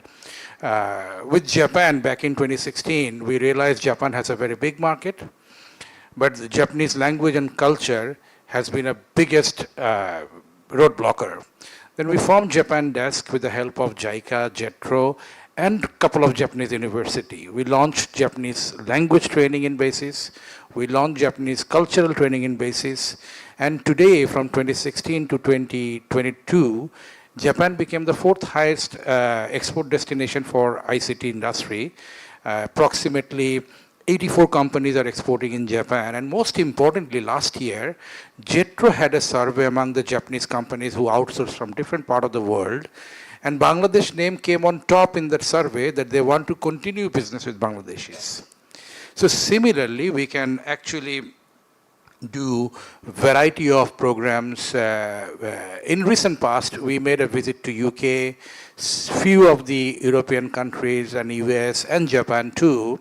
And what we have seen, that's the opportunity. That the sourcing they're actually doing from, mostly, obviously, they're actually sourcing from India. but 90+% of the large companies are desperately looking for alternate destination to India. Now, what we see, that Bangladesh name comes into their mind with RMG and our Honorable Prime Minister Sheikh Hasina. Her face is Bangladesh. But when you come one step down to private sector, so ICT branding is missing. What we notice that probably one European company I'm working, my business is growing every year on year, but his or her best friend doesn't know about Bangladesh. So this is where actually we need to work on, that someone is doing fantastic in Bangladesh, but his next door neighbor or his best friend, probably he's also or she's also doing IT business, doesn't have any clue about Bangladesh. So this is where we need to work on. And with one statistics I will share, and then I'll share that what can be done. So I'll end up then. Only US has 3 million people shortage now in the sector of ICT. European Union ambassador is sitting here, has 1.5 million people shortage. UK has 1 million, and Japan has 8.5 lakhs. So that indicates the opportunity is huge. If we can tap 10% of that, that is our study, or even 1% of the total market demand, Bangladesh has all the potentials to reach up to 20 billion by 2031. So we have shared a formula with the policy owners, the stakeholders. This is probably not the right forum, what policy we have, or formula we have shared with the right authority. But 3 things I would expect from this forum, since I see a number of European faces here. The first thing is there are a number of joint ventures are already in Bangladesh. I can name Sweden Bangladesh joint venture is here, Denmark Bangladesh joint venture is here in the ICT, Netherlands Bangladesh joint venture. So there are a number of joint venture is a possibility. And then let's not forget that European technologies are ahead. Sometimes we see them, those technologies, they're actually utilizing much higher critical technologies comparing to even US. So we have noticed some of the European countries have HR Academy in India. Something similar to that, HR development can be a joint effort. That's what we are doing with Japanese universities and Japanese companies. Something similar to that. So other than joint venture, that's directly business. And then having an academy, I welcome any of the European nations to come into Bangladesh. So we can then help you. We have 25,000 ICT professionals coming up every year, but they have to be ready for the European technology, what they are practicing. So that is the second thing can be worked on together. And the third thing is help us branding ICT industry. We will not let you down. Bangladeshis are doing tremendous. Just one simple example I finish here, that one of our Bangladeshi companies sitting in Uttara developing the US aviation system security solution. It's very, very critical. So if I compare with India, we know we have quality resources, but we have lack of quantity of quality. That's why we focus on not in volume at this point of time, rather on quality product, and we don't compromise with pricing. When I say this, we offer cost-effective pricing. And the number of critical examples I can keep talking and talking and talking that good things being done from Bangladesh will not let you down. So let's do joint ventures. Let's do joint venture or jointly giving effort in making human resource ready for European market. And thirdly, help us branding Bangladesh ICT sector in your part of the world. Thank you very much. Thank you, Rasul Bhai. I think you've said it very succinctly and aptly that ICT branding is absolutely crucial. Not only ICT, just Bangladesh branding as a whole. Although we're doing a good job, but more work needs to be done. And with the right leadership, I think we can take Bangladesh forward. As Basis under your leadership has taken this great value job, I believe, which is language training. I was not aware of that, and thank you personally for taking that initiative, because if language is a barrier, then that will be a barrier to increasing trade and investment. As you rightly pointed out, that much more can be done with France and Germany. And perhaps maybe you can have a language training for French and German language as well. and tapping unexplored market is absolutely crucial, and that's why Charles and I, when we designed this seminar, we had that in mind as well, that there is a lot more that European Union and Bangladesh can do together, not only in the ready-made garment sector, hats off to that, but also in the IT sector, the pharma sector, as well as the leather sector. And we have our leather king here, who I'm going to pass the floor on to, Mr. Syed Nasim Manzoor, a man who needs no introduction. Everyone knows him. He's been talking about Bangladesh and branding Bangladesh for many, many years, since his hair was not so white. And he's the managing director of Apex Footwear and president of LFMEAB, the leather, I believe it's the Leather Manufacturing Association. Yes, the Muchis, as he rightly calls it. Nasim Bhai, given the substantial role of the leather goods industry, could you please tell us about the salient features of our leather and leather sector that the EU investors could take into account when deciding whether to invest into Bangladesh or not? And any other comments that you want to add? Thank you. Thank you very much, Chair of today's event, President Barrister Samir Sattar, Honorable Minister, Excellencies, ladies and gentlemen, fellow panelists, Assalamu alaikum and good afternoon. Thank you for this opportunity. As I think Russell Bhai said very clearly, that this panel shows you that Bangladesh is already diversifying beyond just garments. Garments is a game changer for us and always has been, and has set the tone for what is possible. But I think what is possible in Bangladesh is more than garments, and we are very proud of that. I'm going to pick up on something that Miran Ali said, and I think it's very important. I think that the EBA, the Everything But Arms initiative from the European Union, has been the game changer for Bangladeshi exports. And I think we should actually acknowledge and just take a moment to realize that. A very good friend of mine recently told me that a European friend, that the European Union is a tried and tested friend of Bangladesh, has been and will be. And I think we appreciate and we recognize that, and we look forward to deepening that relationship beyond just the narrative of development. I think the time has come for us to talk more as partners rather than as recipients and donors. Samir's asked me to talk about the leather sector, which I represent very proudly. The leather sector is one that is, I always call it the sector of so-called unfulfilled potential. We've been hearing for decades, as he said, when my hair was less gray, about how much we were going to do and how well we were going to do.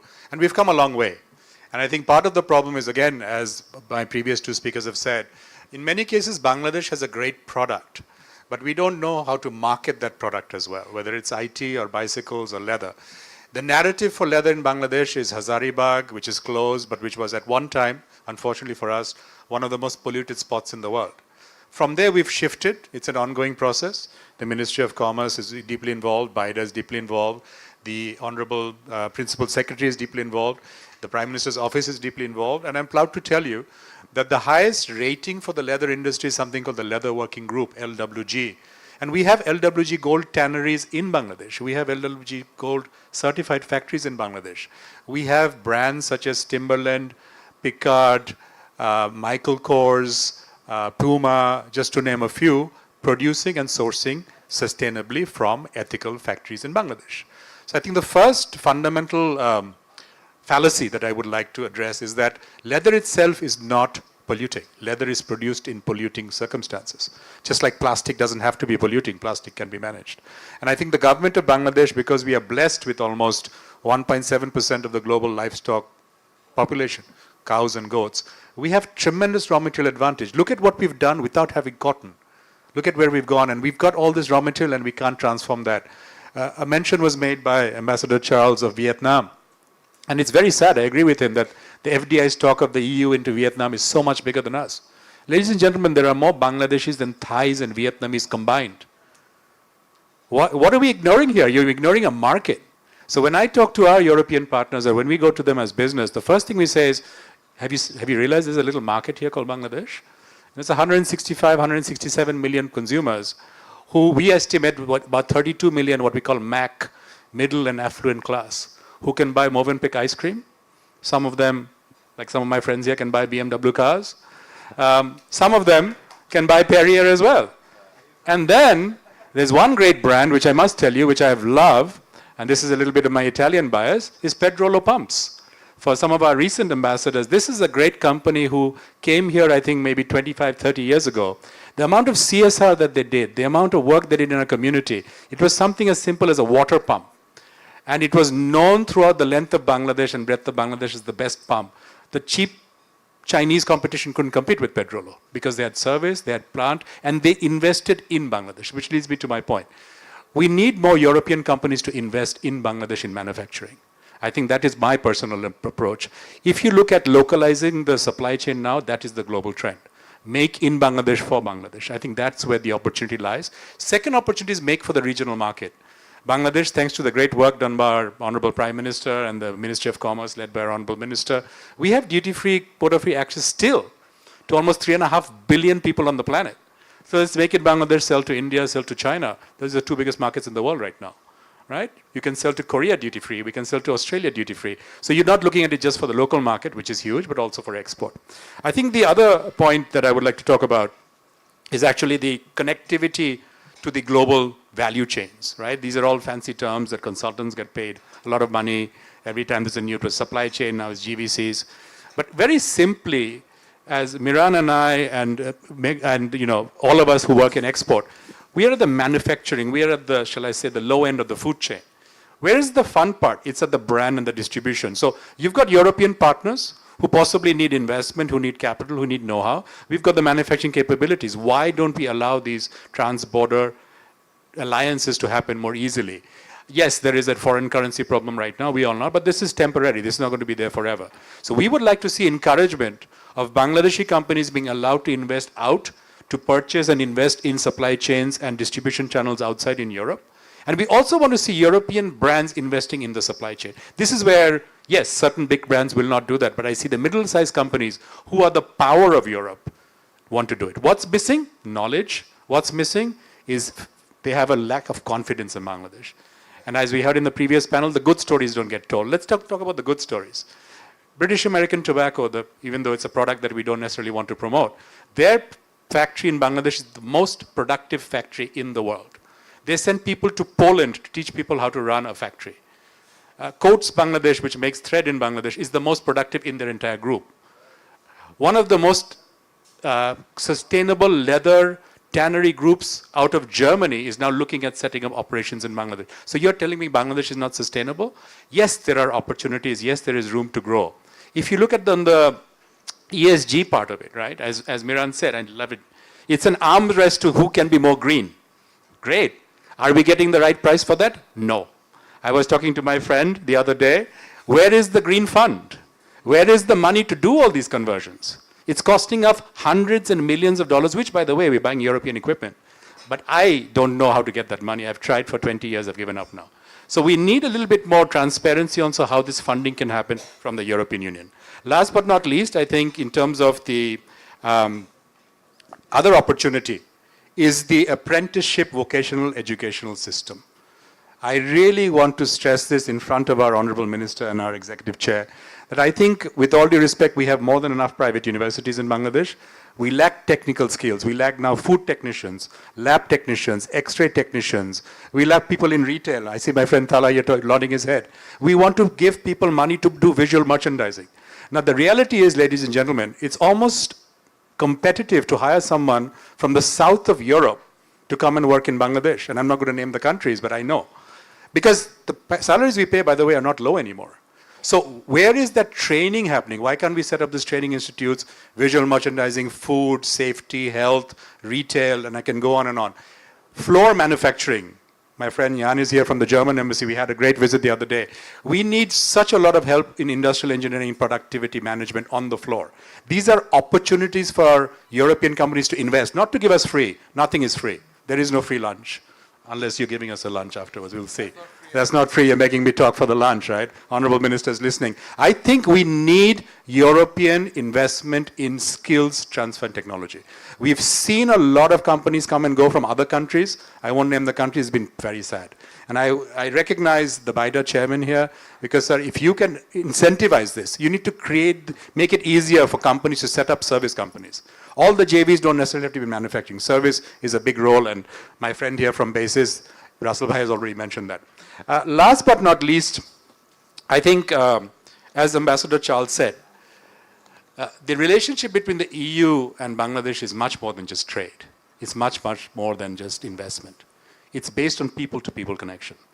We have historical ties that go back for centuries to Europe, right? There's a word in Bangla called Olondaj. It's actually from Holland. It's the first Dutch people who came and landed here. It's amazing, the stories, if you do a little bit of research, the connections to Germany, to France, to Italy, to Spain. I'm not going to name everybody in the EU, but you know what I mean. So the point is, I think there is such a lot of goodwill for European brands, European practices, and a shared belief in certain principles. Which brings me to my final point, ESG. Now, we all know that the government of Bangladesh is moving forward in terms of, we moved from the 27 to the 32 requirements, which is for the GSP+. Now, there are protocols and there are conventions where we are more advanced. There are conventions where maybe we have a lot more work to do. But I can assure you that from our sector and from the private sector, we remain engaged. We believe that, with the support and with the understanding, and most important, with the belief that we receive from the European Union, we're on the right track to continue this relationship for the next couple of generations. Thank you. Thank you, Nasim Bhai. Always a pleasure to listen to you. 4 points that I picked up, just to recap. I like the tag, Make in Bangladesh for Bangladesh. I think that can be a new tagline for Bangladesh. You're right that we provide a good value, supply chain value, and we need to target the more middle-size companies in the European Union, which are the powerhouse, basically, as you rightly say. The third point is, where is the Green Fund? I think that's important, and I leave it to our European friends to address that or think about it, because even when I asked my co-panelists that whatever Nasim Bhai said, he gave me a good nod, said, yes, we need good prices. Obviously, these things cost money. It's important that we get the good price as well. Lastly, which is very, very important, I think it's on the highest priority agenda of the government as well, which is skills development. As we graduate, I think no matter what we do, the man behind the machine is very, very important. TVET education, technical and vocational educational training, we need to focus on that, upskilling, reskilling, no matter how many fancy words we use, but the main thing is we need a development of our human capital. And we need more skills development programs to train our youth going forward.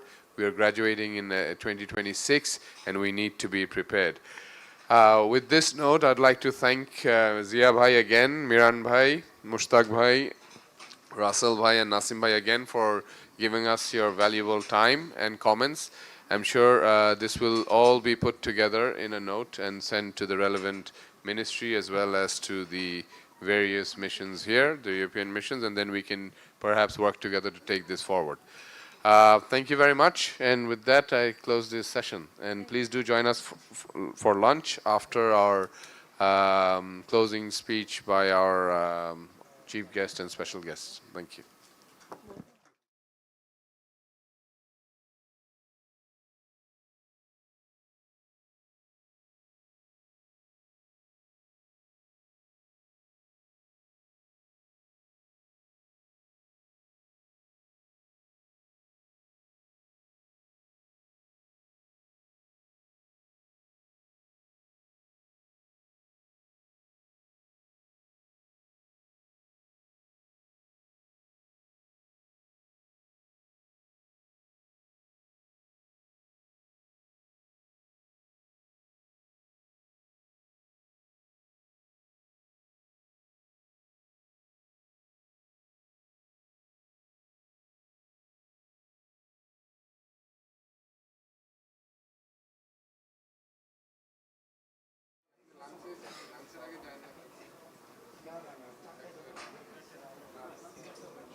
Now we have finally approached our closing session.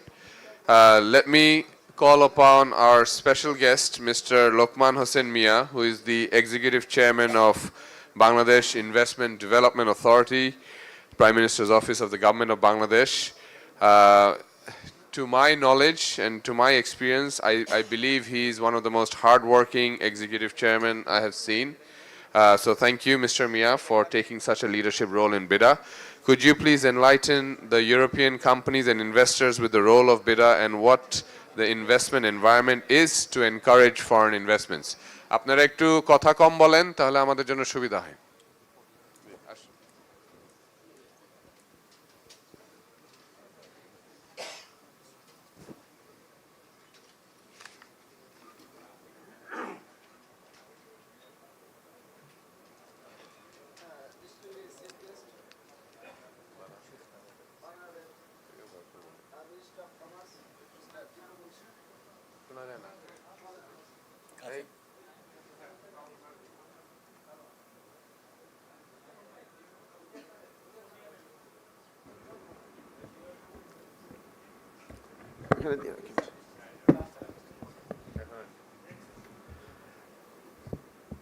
Distinguished, শোনা যায়?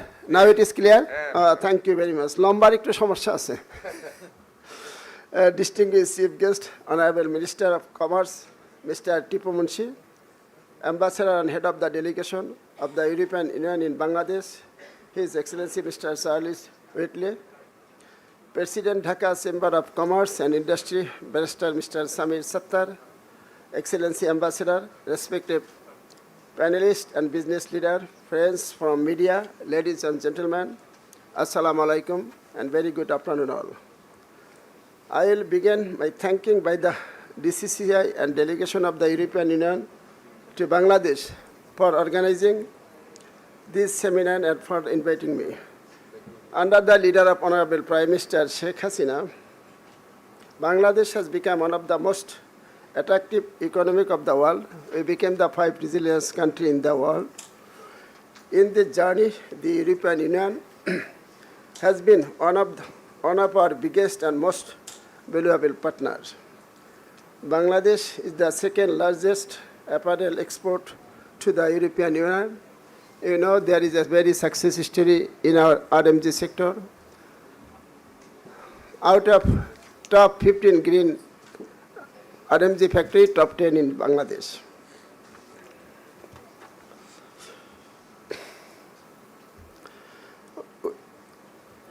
We appreciate the European Union will provide our duty-free market access for the Bangladesh up to the 2029.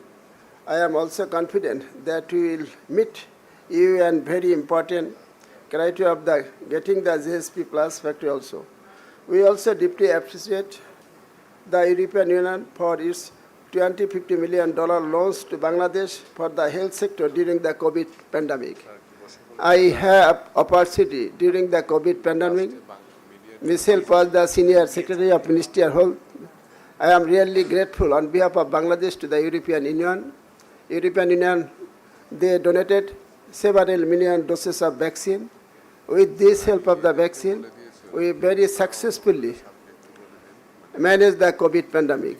So COVID management, Bangladesh position was #1 in the Asia, #5 in the world. You know, in single day we vaccinated 8 million people. Second round we vaccinated 12.65 million people. And during that time, our economics, life and livelihood both ran smoothly. Our RMG sector, most of the time it was often among minimum casualty. Till today, total number of COVID casualty less than 30,000. It is minimum number in the world. The thanks European Union for our help.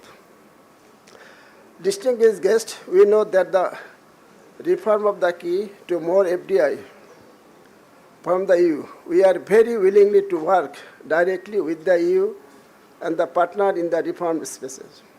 As for example, The National Logistic Committee, headed by the Honorable Principal Secretary of the Prime Minister, is developing the national logistic policy in order to make it more competitive, attractive for the FDI in the backdrop of the LDCs countries and also taking the lesson from the COVID pandemic.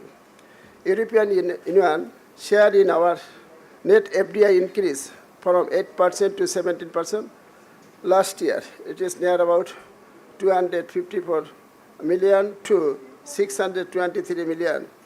Marketing is the third largest FDI investing region. Over the last years, FDI from the EU to Bangladesh, it is near about 3.5 million also. There are many success history in Bangladesh. Right, by this time, session, they highlighted many points. We noted it. We have many success stories, some limitation also. We are always learning from our European friend. Among we try our level base, we address accordingly with our concerned department. You know, BIDA is the apex body. We try our level best. Every moment, every point, every aspect. What type of question raised from our investor, from our home and abroad, we are very cordially and sincerely we address every point also. By this time, thank you very much. We appreciate the BIDA. We try our level best to make a smart team in BIDA. Right now, BIDA is 100% transparent. Again, I say all our business leaders, if you have any service from BIDA, if anybody asks anything out of the box, you just convey my name, everything is in Mr. Executive Chairman pocket, nothing is, you are getting your service 100% transparent. Our service is 24/7. Most of the embassy and foreign finance, they give, several times they give you thanks. Few days before, Japanese Chamber of Commerce leader, Mr. Lee, he gave a thanks. Why you are thanking? Was yesterday, 7:30 p.m. I apply for the clearance, but today early in the morning we are getting the result. So we try my level bit as well. Few months before Hannah Colon, Honorable Prime Minister, I explained to the Honorable Prime Minister, we need a honest up OSS service. He asked me why. Right now Vietnam provided all sort of services within 35 days. Indonesia 49 days, India they do 60 days. And then Honorable Prime Minister asks how many days you needed? More. I cannot explain it. What is your mission? If you advise us, we can make it minimum. We can, less than Vietnam. Vietnam can do 35 days, we can make it 34 days. So how it is possible? It's not impossible. Honorable Prime Minister, during the COVID management, it is possible under your leadership. We did not produce any vaccine, but we have 170 million people. So a small country, everybody is thinking we are goodbye, Bangladesh people will be goodbye from the world. There is nobody to bury it there. Every day, thousand people will be die and everybody saw. But what is happening? What is happening? If we compare of the America total casualty till today, 12.5 million, UK, very good number of, not only that our neighbor country there, but it is possible under your visionary leadership, we make under the leadership, if you make a small committee of principal secretary, that it is possible. So by this time, Honorable Prime Minister give an instruction, principal secretary, we are doing accordingly. By this time, out of, we need a 150 services. By this time, we live 80 services. We hope end of this December, all services will be BIDA OSS. Then you can getting service at per Vietnam, Indonesia, India also. So it will be very easier for our investor, for our home and abroad also. And 100% transparent.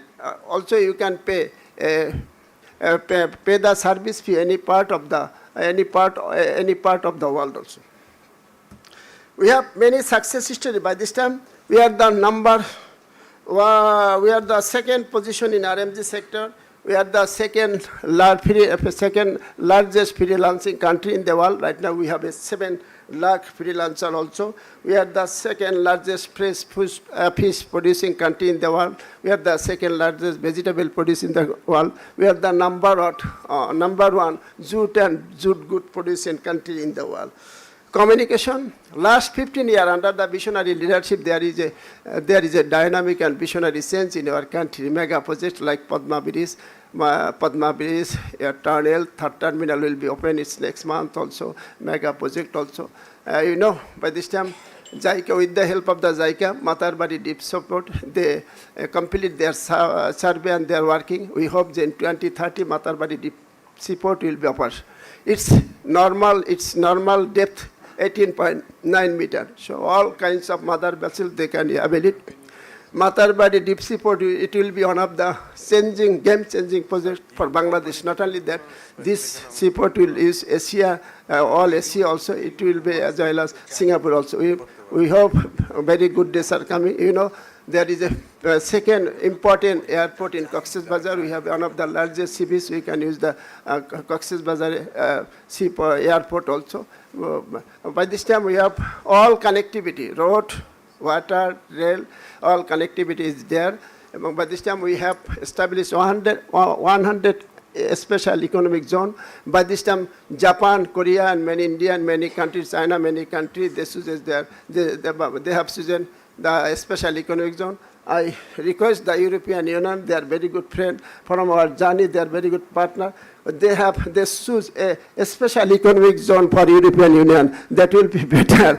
And by this, the panelist very rightly mentioned, and European Union, they are the master, leader of the IT, expert, everything. When they invest there, they come with capital, machinery, expertise, skill there. Show our own investor, they will be learned from them. It will be winning situation.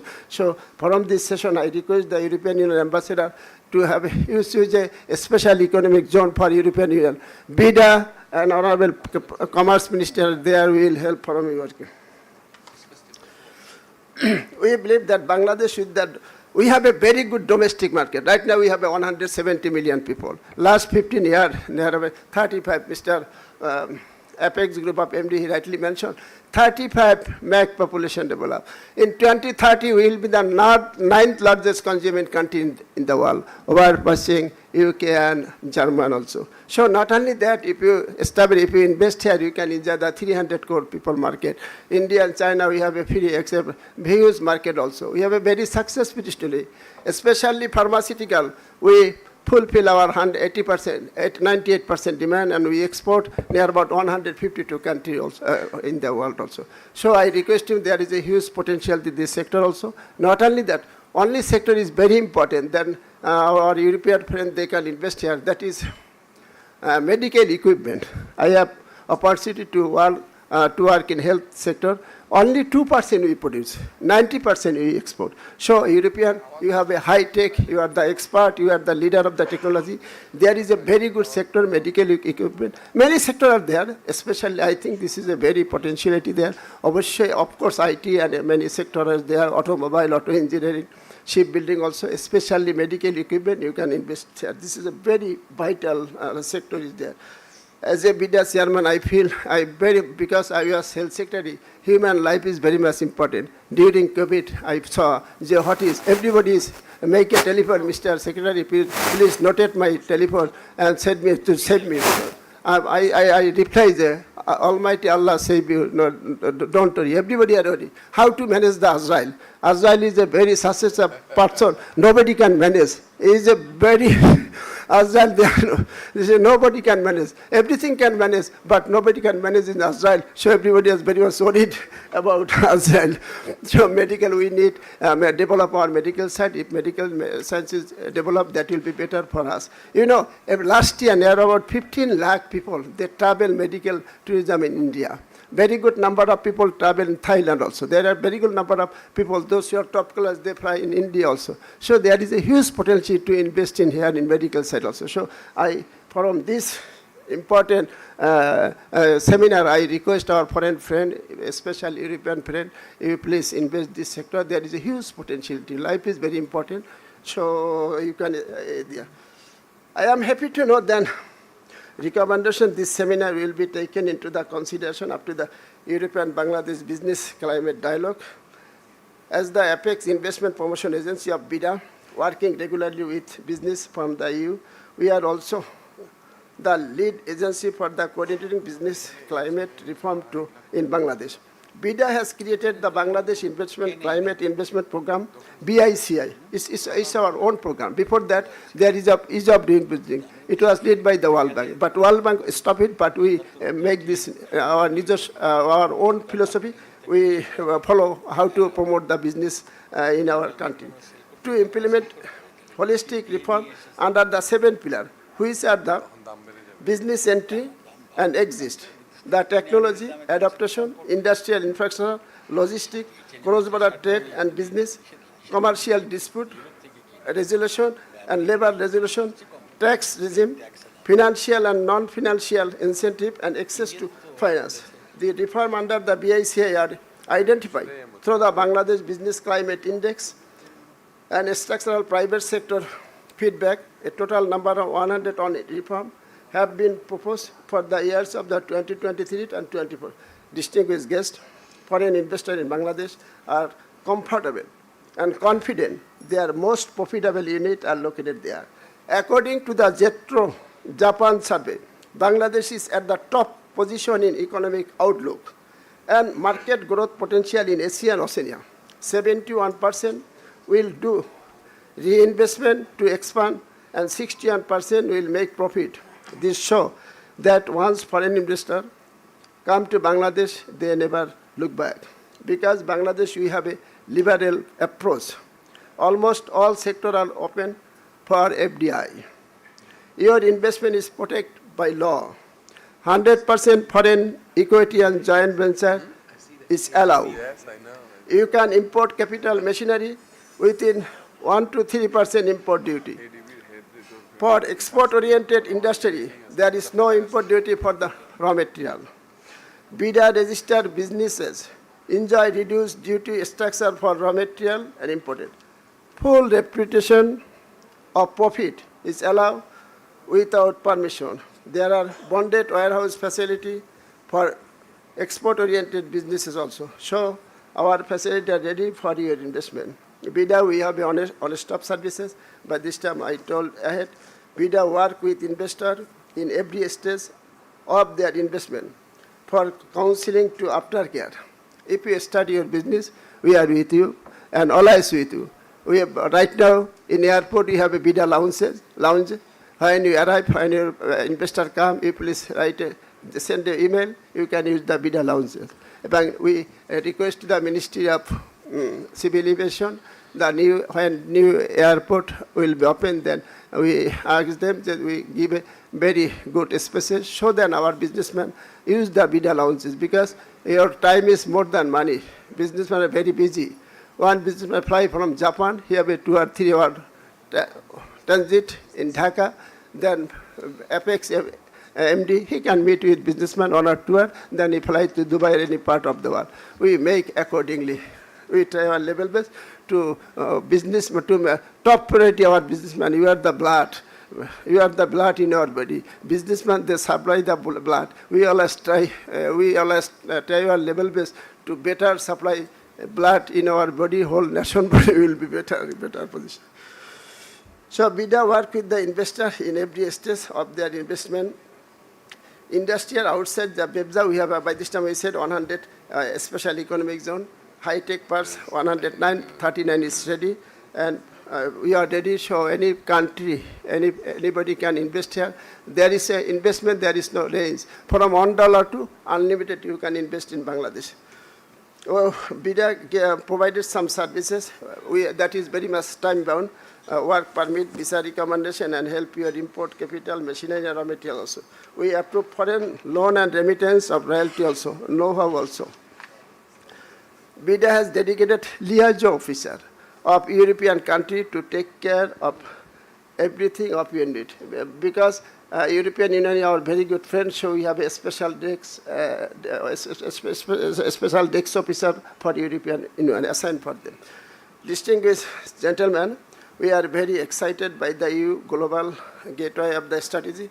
We are executed the European Union is focusing on the strengthening the partnership with Bangladesh, is energy efficiency, renewable energy, regional energy connectivity, and also man-made fiber also, climate change and sustainable development. EU business are welcome to explore opportunity in apparel and textile, including the man-made fiber, logistic, IT, agro-based, blue economic, etc. We will be happy to know that BIDA is partnered with the Bangladesh Security and Stock Exchange is going to conduct a business summit in European Union country, France, Germany, and Belgium this month. During this event, we will take carefully note of their plan and policy and experiences. We are also going to organize the Aquaculture Summit and Expo this year to find more export opportunity EU. BIDA is open to actively work with the EU delegate in Bangladesh to get more leads and facilitate more project also. Please make us of your services for your growth and prosperity in Bangladesh. On this note, I thank you very much for listening me. Joy Bangla, Joy Bangabandhu. আমার একটু আপনাদের ধন্যবাদ আমাদের সাংবাদিক বন্ধুরা বাংলায় কিছু বলতে বলছে আপনাদের সকলকে ধন্যবাদ বিডা আজকে যে ঢাকা চেম্বার অফ কমার্স এবং ইউরোপিয়ান ইউনিয়ন যৌথভাবে যে সেমিনারের আয়োজন করছে এখানে বিডার পক্ষ থেকে আমরা আমন্ত্রণ জানাচ্ছি বাংলাদেশ সব ধরনের ইনভেস্টমেন্টের জন্য রেডি আমাদের 100টি অর্থনৈতিক অঞ্চল আছে ও 109টি হাইটেক পার্ক আছে এবং এখানে প্রাইভেট ডাইরেক্ট ইনভেস্টমেন্টের সুযোগ আছে জয়েন্ট ভেঞ্চারও সুযোগ আছে আমাদের এখানে বাংলাদেশে স্বনামধন্য অনেক বিজনেসম্যান আছে আমি ইউরোপিয়ান ফ্রেন্ডদের বলবো আপনি যদি চান বিডার সাথে যোগাযোগ করলে ভালো পার্টনার আপনাকে সমন্বয় করে দিব বিডা হলো ম্যাচ মেকিংয়ের ভূমিকা পালন করে থাকে আর কি সমন্বয় করে এখানে যারা বেস্ট প্লেয়ার আছে আমাদের ইনভেস্টারের সফল তাদের সাথে বেস্ট ইউরোপিয়ান যারা ইনভেস্টমেন্ট তাদের সাথে সমন্বয় করে দিলে আপনার ইনভেস্টমেন্ট নিরাপদ থাকবে আপনার যাত্রা শুভ হবে এবং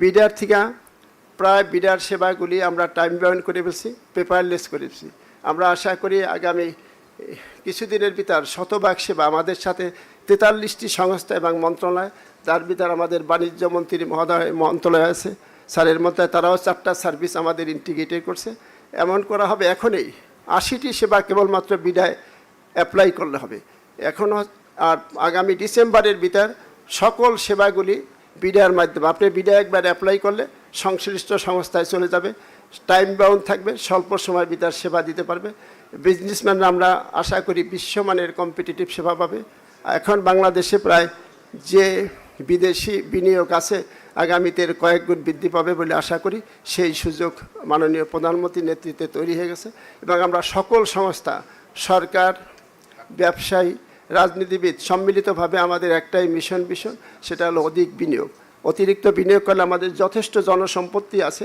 জনগণ আছে প্রতি বছর প্রায় 2.2 মিলিয়ন ইয়াং ফোর্স এখানে যোগ হয় এশিয়ার ভিতর সবচেয়ে কম্পিটিটিভ প্রাইস এখানে দক্ষ জনশক্তি পাওয়া যায় এইটাকে ব্যবহার করার জন্য অনুরোধ করছি ধন্যবাদ Thank you Mr. Lokman Hossain Mia for your valuable comments I think it's very encouraging again I'm saying to note that the BIDA has a special EU desk officer and as the pen rightly says that EU is our trusted partner there's a lot of scope for the medical sector to grow and at this point I'm going to invite our chief guest of today's event Mr. Tipu Munshi MP the Honorable Minister Ministry of Commerce to give his valuable thoughts and comments on our EU business relationship with Bangladesh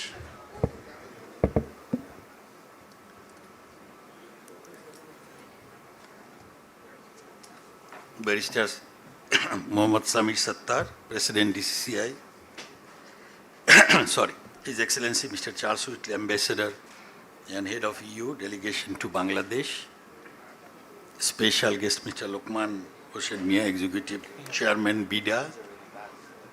Distinguished panel speakers, respected guests, ladies and gentlemen. Assalamu alaikum and good afternoon.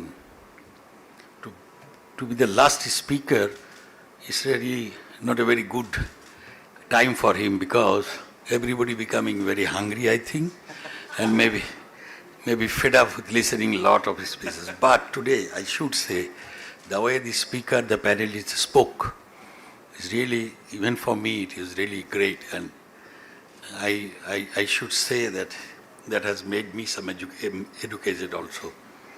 Thank you very much. It's really great pleasure for me that invited today, and one of the very good meeting I have attended, and I'm really happy today to be here and honored also. Bangladesh, a nation with a rich history, you know.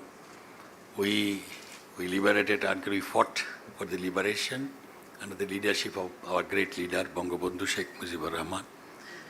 So, under the very, very, what should say, visionary leader, we have the Prime Minister, Sheikh Hasina. Under her leadership, we are May I now... have your attention, please? An emergency has been reported in the building. While this is being verified, please leave the building and report to the designated assembly area for your group. Any problem?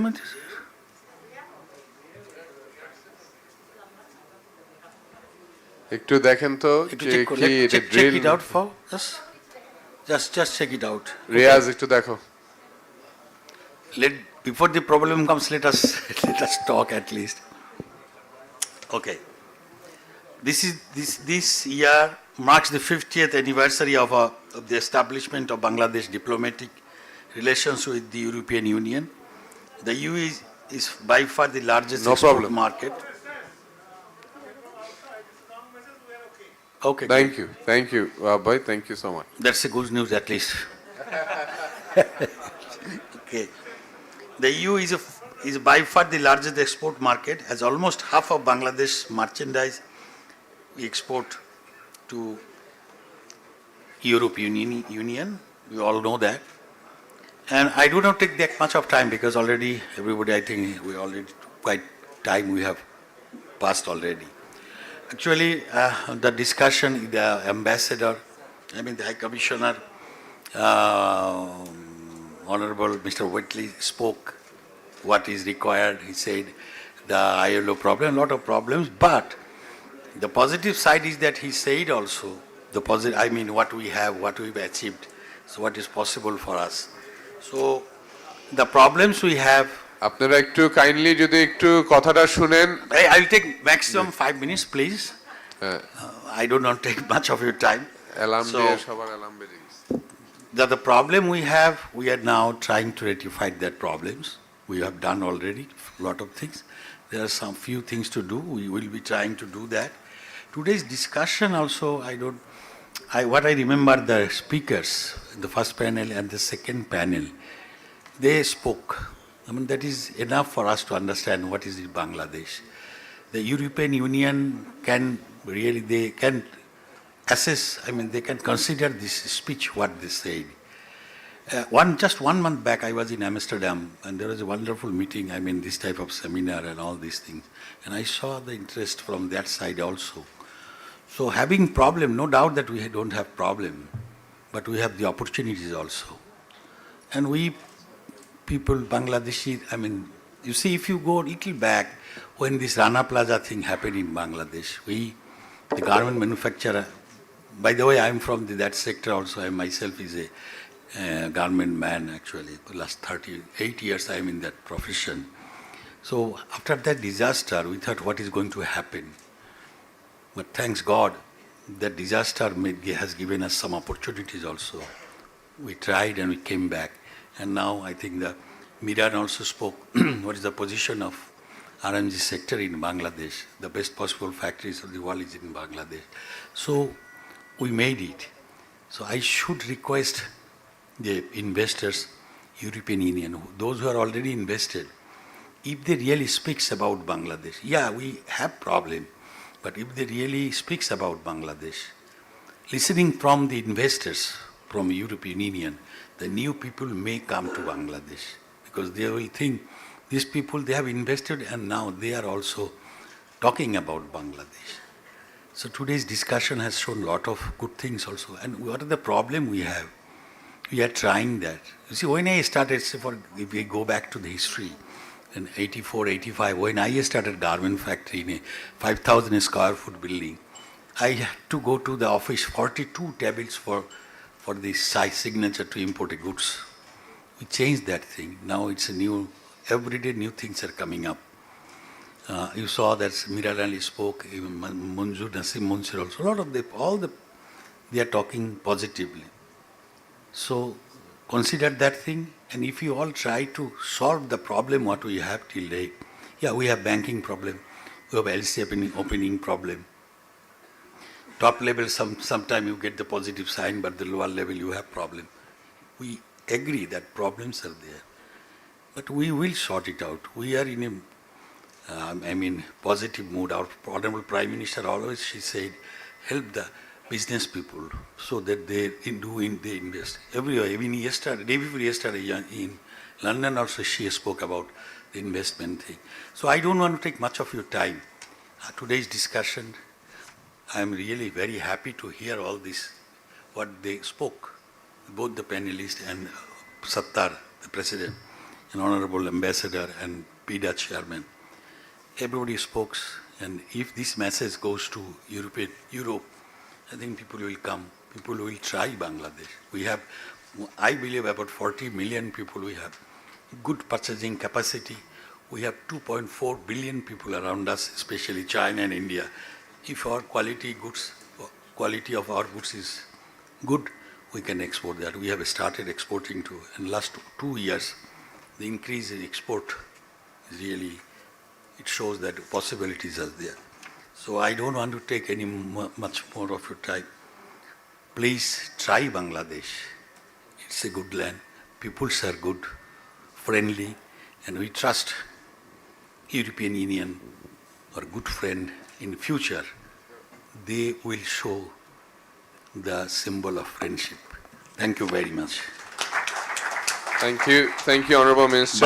বাঙালি সাংবাদিকদের জন্য বলি, কথা বললাম, European ইউনিয়নের সাথে আমরা কাজ করতে চাই, সমস্যা যেগুলো আছে সেগুলো আমরা ওভারকাম করব, এবং যেভাবে ইউরোপিয়ান ইউনিয়নের ইনভেস্টররা এখানে আছে তাদের উৎসাহ দেখাচ্ছে, অনারেবল রয়েছে আমাদের ইউরোপিয়ান ইউনিয়নের মিস্টার হোয়াইটলি রয়েছে, উনিও বলেছেন, আমরা সবাই মিলে চেষ্টা করে আমরা এগিয়ে যাব, সমস্যাগুলো আমরা সমাধান করব, ব্যবসায়ীরা সরকারের পক্ষ থেকে একসাথে মিলে কাজ করব। এই খবরটাই দিতে চাই, বাংলাদেশ ভালো জায়গা, আপনারা আসেন, দেখেন, বাংলাদেশে ইনভেস্টমেন্ট করে কেউ ঠকবেন না, আমাদের সামনের দিনগুলো ভালোই যাবে। ধন্যবাদ সবাইকে। জয় বাংলা, জয় Bangabandhu. Thank you, Honorable Minister, for your valuable comments. I think one thing that is... No, not at all. Not at all. Actually, ওই মাঝখানে অ্যালার্মটা হয়ে সবাই একটু মনে হয় ইয়ে হয়ে গেছে। One thing that I would like to end the note on, which I was discussing with Charles, was that I think it's high time that as EU companies are more serious about Bangladesh, it's time for them to actually seek a special economic zone for EU companies in Bangladesh. And I would invite this initiative to be taken by Charles while you're here. And thank you everyone for attending today's program. Lunch is going to be served right now. And please do join us for lunch and do not dash off. I know everyone has their own commitments, but yeah, thank you once again for attending today's program. Really grateful. Assalamu alaikum. Thank you.